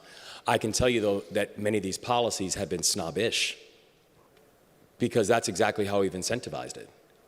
I mean, we have policies that will tell schools or students that your funding or your ranking is based on things like four-year college acceptance rates. That's snobbish. That we have policies that allowed people to work jobs, and in some cases multiple jobs, and still live at or below a poverty line. That is snobbish. That there are policies that are in place when you have people who are working to get a second chance in life. People who are returning citizens, people who are coming from military service, and we're basically acting like the service that they did all of those years when it comes to transferable skill sets, that it doesn't matter because it doesn't translate into the way that we think about applicability and the way we think about usefulness. That is snobbish. So I can't speak to the individuals, but I can tell you right now, we find ourselves constantly having to upend snobbish policies. Ed? So, that was a joke. thank you. Thank you, Jimmy. Or Johnny. Johnny. Thank you, Johnny. I just feel so bad for young people. They don't get it. And I'm going to, bring in old pictures of Ed McMahon and Johnny Carson, two of my heroes. Yeah. As opposed to Stephen. There you go. Yes, ma'am. So I would argue, extending what the governor just said, trickle-down economics is snobbish. Because one of the things we don't teach in K-12 is, if people take a basic economics course, it's like their second semester senior year. So, but trickle-down economics basically says that the wealthy will stay wealthy, and hopefully they will trickle things down to everyone else. And what I think we're both trying to do is upend that and rewrite the rules to say that the mass of humanity should have options and opportunities. And you do that through education, and you do that through rewriting all of the economic rules so that there is an ability from high school on for kids to have all sorts of different options, but that's where experiential learning comes in, and that's where service learning comes in. Well, let me ask you, Governor, about experiential education as a tool to attract investment into the state. And so we had Micron Technologies, a major semiconductor company, Microsoft, and Siemens on stage a little while ago at a union event, which is that in itself must be kind of historic.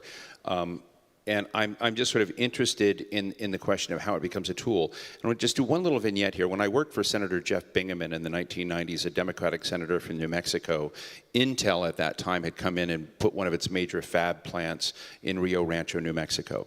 But the state had given away so much of its tax base to attract Intel in that Rio Rancho couldn't afford an elementary school. Intel bought and paid for the elementary school, and you might applaud that, but it also raises really important questions about governance, about social contract, about company towns, and it was something that became very controversial. So I'm really interested in what the right equilibrium is in education, in tax benefits, and attracting this new array of investment that's coming back into the United States or being created in the United States. I mean, I think that level of partnership is going to be important. I think about it where even when we did the service year option, we had nonprofits and organizations, but you know who some of the first people who signed up to say we'll take on the students were people in the private sector. Because it turned out that they were actually using it as essentially workforce development. Because they're like, wait a second, if you tell us we can get a young person who is going to get a whole suite of life skills, things like financial literacy, financial education, part of a cohort, working with other people, and they can then come on board and also receiving a stipend at the end of it, you had businesses who were like, sign me up. In fact, I'll take 3. Right? Because they saw it as part of a larger workforce development platform. And it helped to address an issue that our state was having where for every single person filing for unemployment in the state of Maryland, we had 2 available jobs, right? And people say, well, how does that make sense? It makes sense because there's a disconnect between the skill sets that people were getting and the skill sets that were necessary for the industries that we were growing in. You know, Maryland right now, we are the home of U.S. Cyber Command. We're the home of the NSA. We're the home of Fort Meade. We're the new home of the FBI. Right? Maryland is the cyber capital. You won that battle? Oh, yes, and I'll say it again loud. We are the new home of the FBI. And so, which by the way is me worth over 7,500 jobs, over $4 billion of economic activity, but who's counting? But the reason I say that is this. Maryland is the home of cyber, right? Cyber is being built and developed and grows in the state of Maryland. So we have to make sure that we have an education system that's also creating that pipeline for those industries and that pipeline. So I think having that partnership with the private sector is something that we do think is important. Having the partnership where they want to be involved and they want to hire our young people coming out. We want that to be able to happen. And we think that's part of the reason that Progress Producers Partnership is part of the reason that we've gotten our economic engine going, because we're just being very deliberate about what are those industries, what are those areas, and then what role can our education system play in terms of helping to fulfill those slots. Randy? So, look, all morning long, we've been talking about all sorts of different problems, whether it's post-COVID, whether it's student attendance, whether it's joy or passion and what students bring with them, whether it's poverty, whether it's the pipeline not matching the work opportunities. We've been talking about all of these problems. And we come back to this one solution in at least in K-12, and I would argue further on, and you saw that with Liz's panel as well.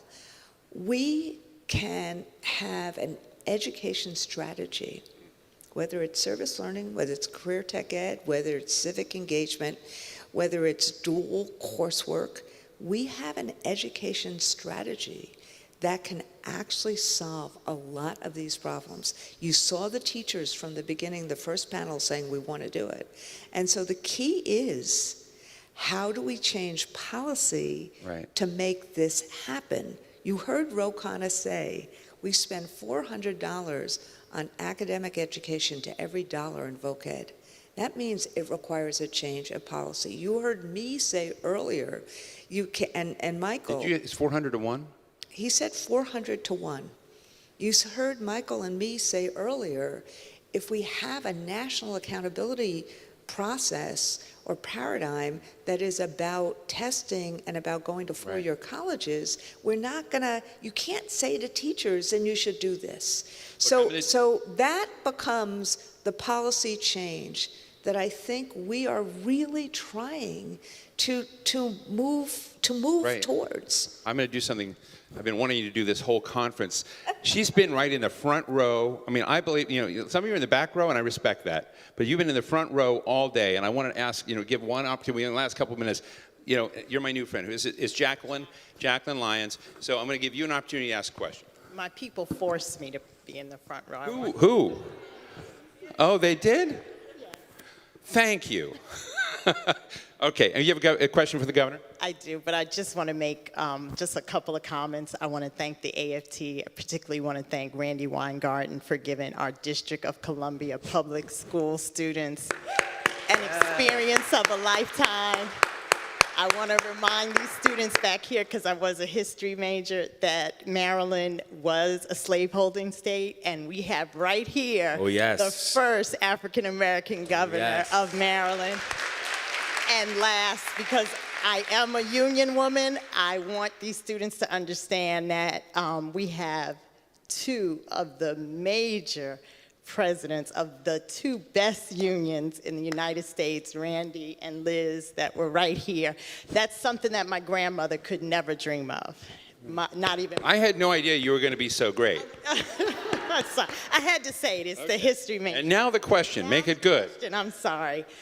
Well, I know in the District of Columbia, as a union leader, we're starting to get a lot of money for teacher apprentice programs and medical CTE programs. Can you give me some suggestions on how do we make sure, excuse my language, that we don't bastardize the money that's coming in and that we keep labor and teacher voice at the table? Because that always becomes the problem. Sounds like a great question to end on. Governor? First, bless you. Bless you and thank you and bless your students. She's been in that seat all day, Yes. in that front row. Yes, and I have to tell you, not just as a not just as a child of unions, my whole family, we are union strong, and we are so grateful for the work that you are doing.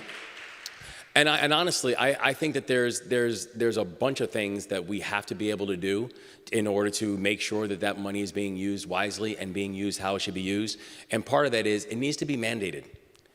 You know, I have, and I know, and not to get political, but I think about the work that this president has done, where I think this president has done remarkable work in making sure that, yes, we are going to open up opportunities through IRA, we're going to have opportunities through ARPA, we're going to have opportunities for states to be able to build roads and bridges and work on after-school programs and getting more mental health counselors and providers inside of classrooms and doing all these things, and there's significant capital that our states now have an ability to play with, right? But you're going to use union workers. You're going to make sure that these are American jobs. You're going to make sure, and it's the same type of thing that we just said, you know, one of the first things we did, we signed an executive order. One of the great things about being a governor, you can do executive orders. It's actually pretty great.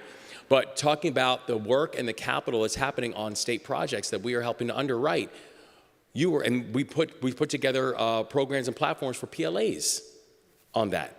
Because if you are going to use state capital for these things, it's important that you use state workers. It's important that you utilize unions to be able to do the work. And so I think you can help to incentivize it. I think you can help to prioritize it. But I do think it is important for executives to be able to take that role of leadership seriously, that there are also places that you have to say it needs to be mandated. That if that work is going to happen, we need to be clear about who's doing the work and then who it's going to turn around and benefit. Randi, you have a comment?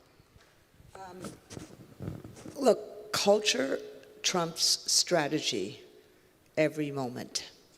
And if we don't also change the culture to make it clear that our voice has to be at the table in a meaningful way, that it can't just be done to teachers or to the community.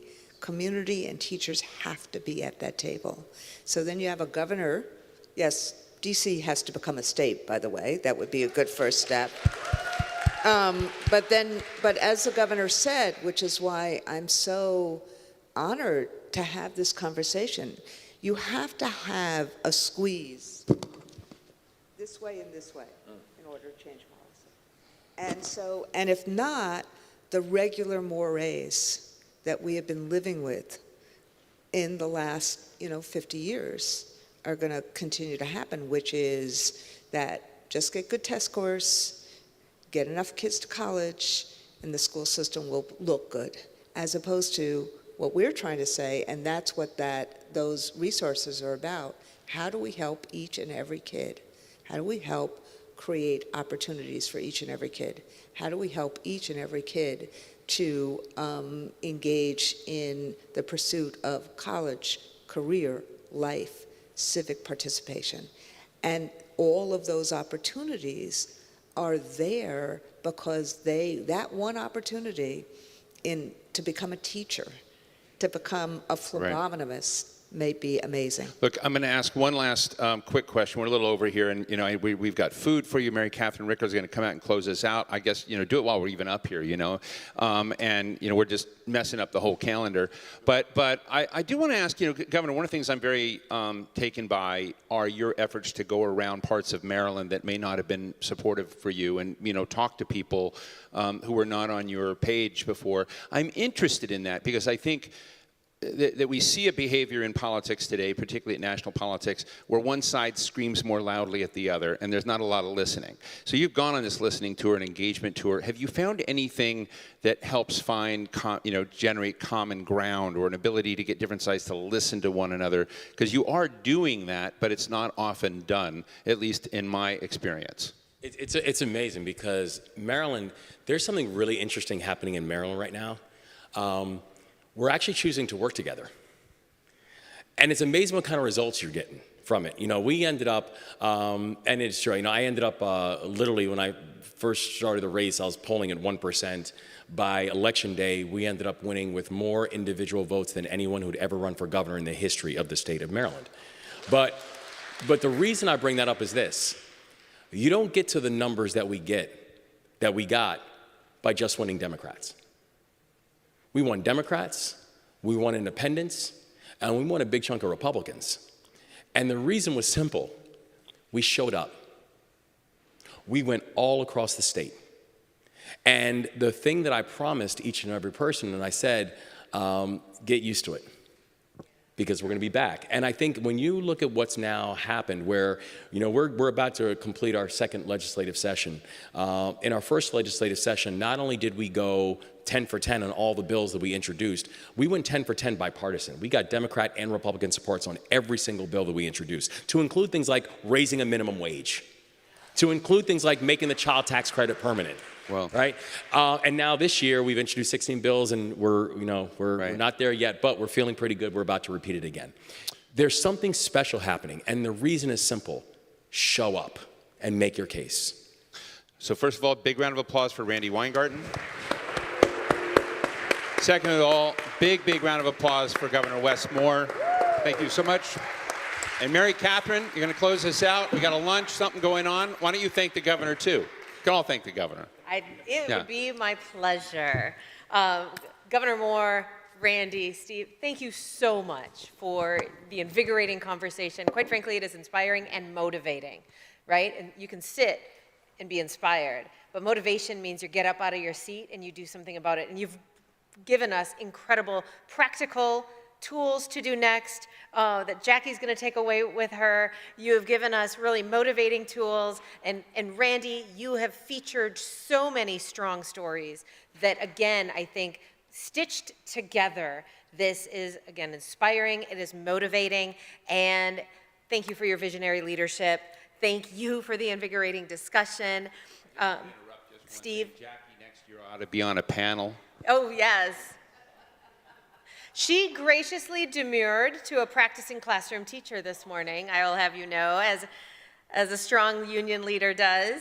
And I would really love to make sure we thank the staff of Historic 6th and I, an incredible team. Thank you for your gracious and expert hosting. Thank you, too, to Joyful Signing and the press covering today's conference, especially the journalists from Benjamin Banneker High School and Elliott Hine Middle School. And please, join us now in the social hall downstairs for lunch and a reception to continue the conversation and the commitment to support and expand experiential learning and to continue the involvement of students in experiential learning. Join us downstairs to also receive a special takeaway treat from Sunflower Bakery made by the bakers in the Experiential Learning Student Program. Thank you, good afternoon, and we'll see you downstairs.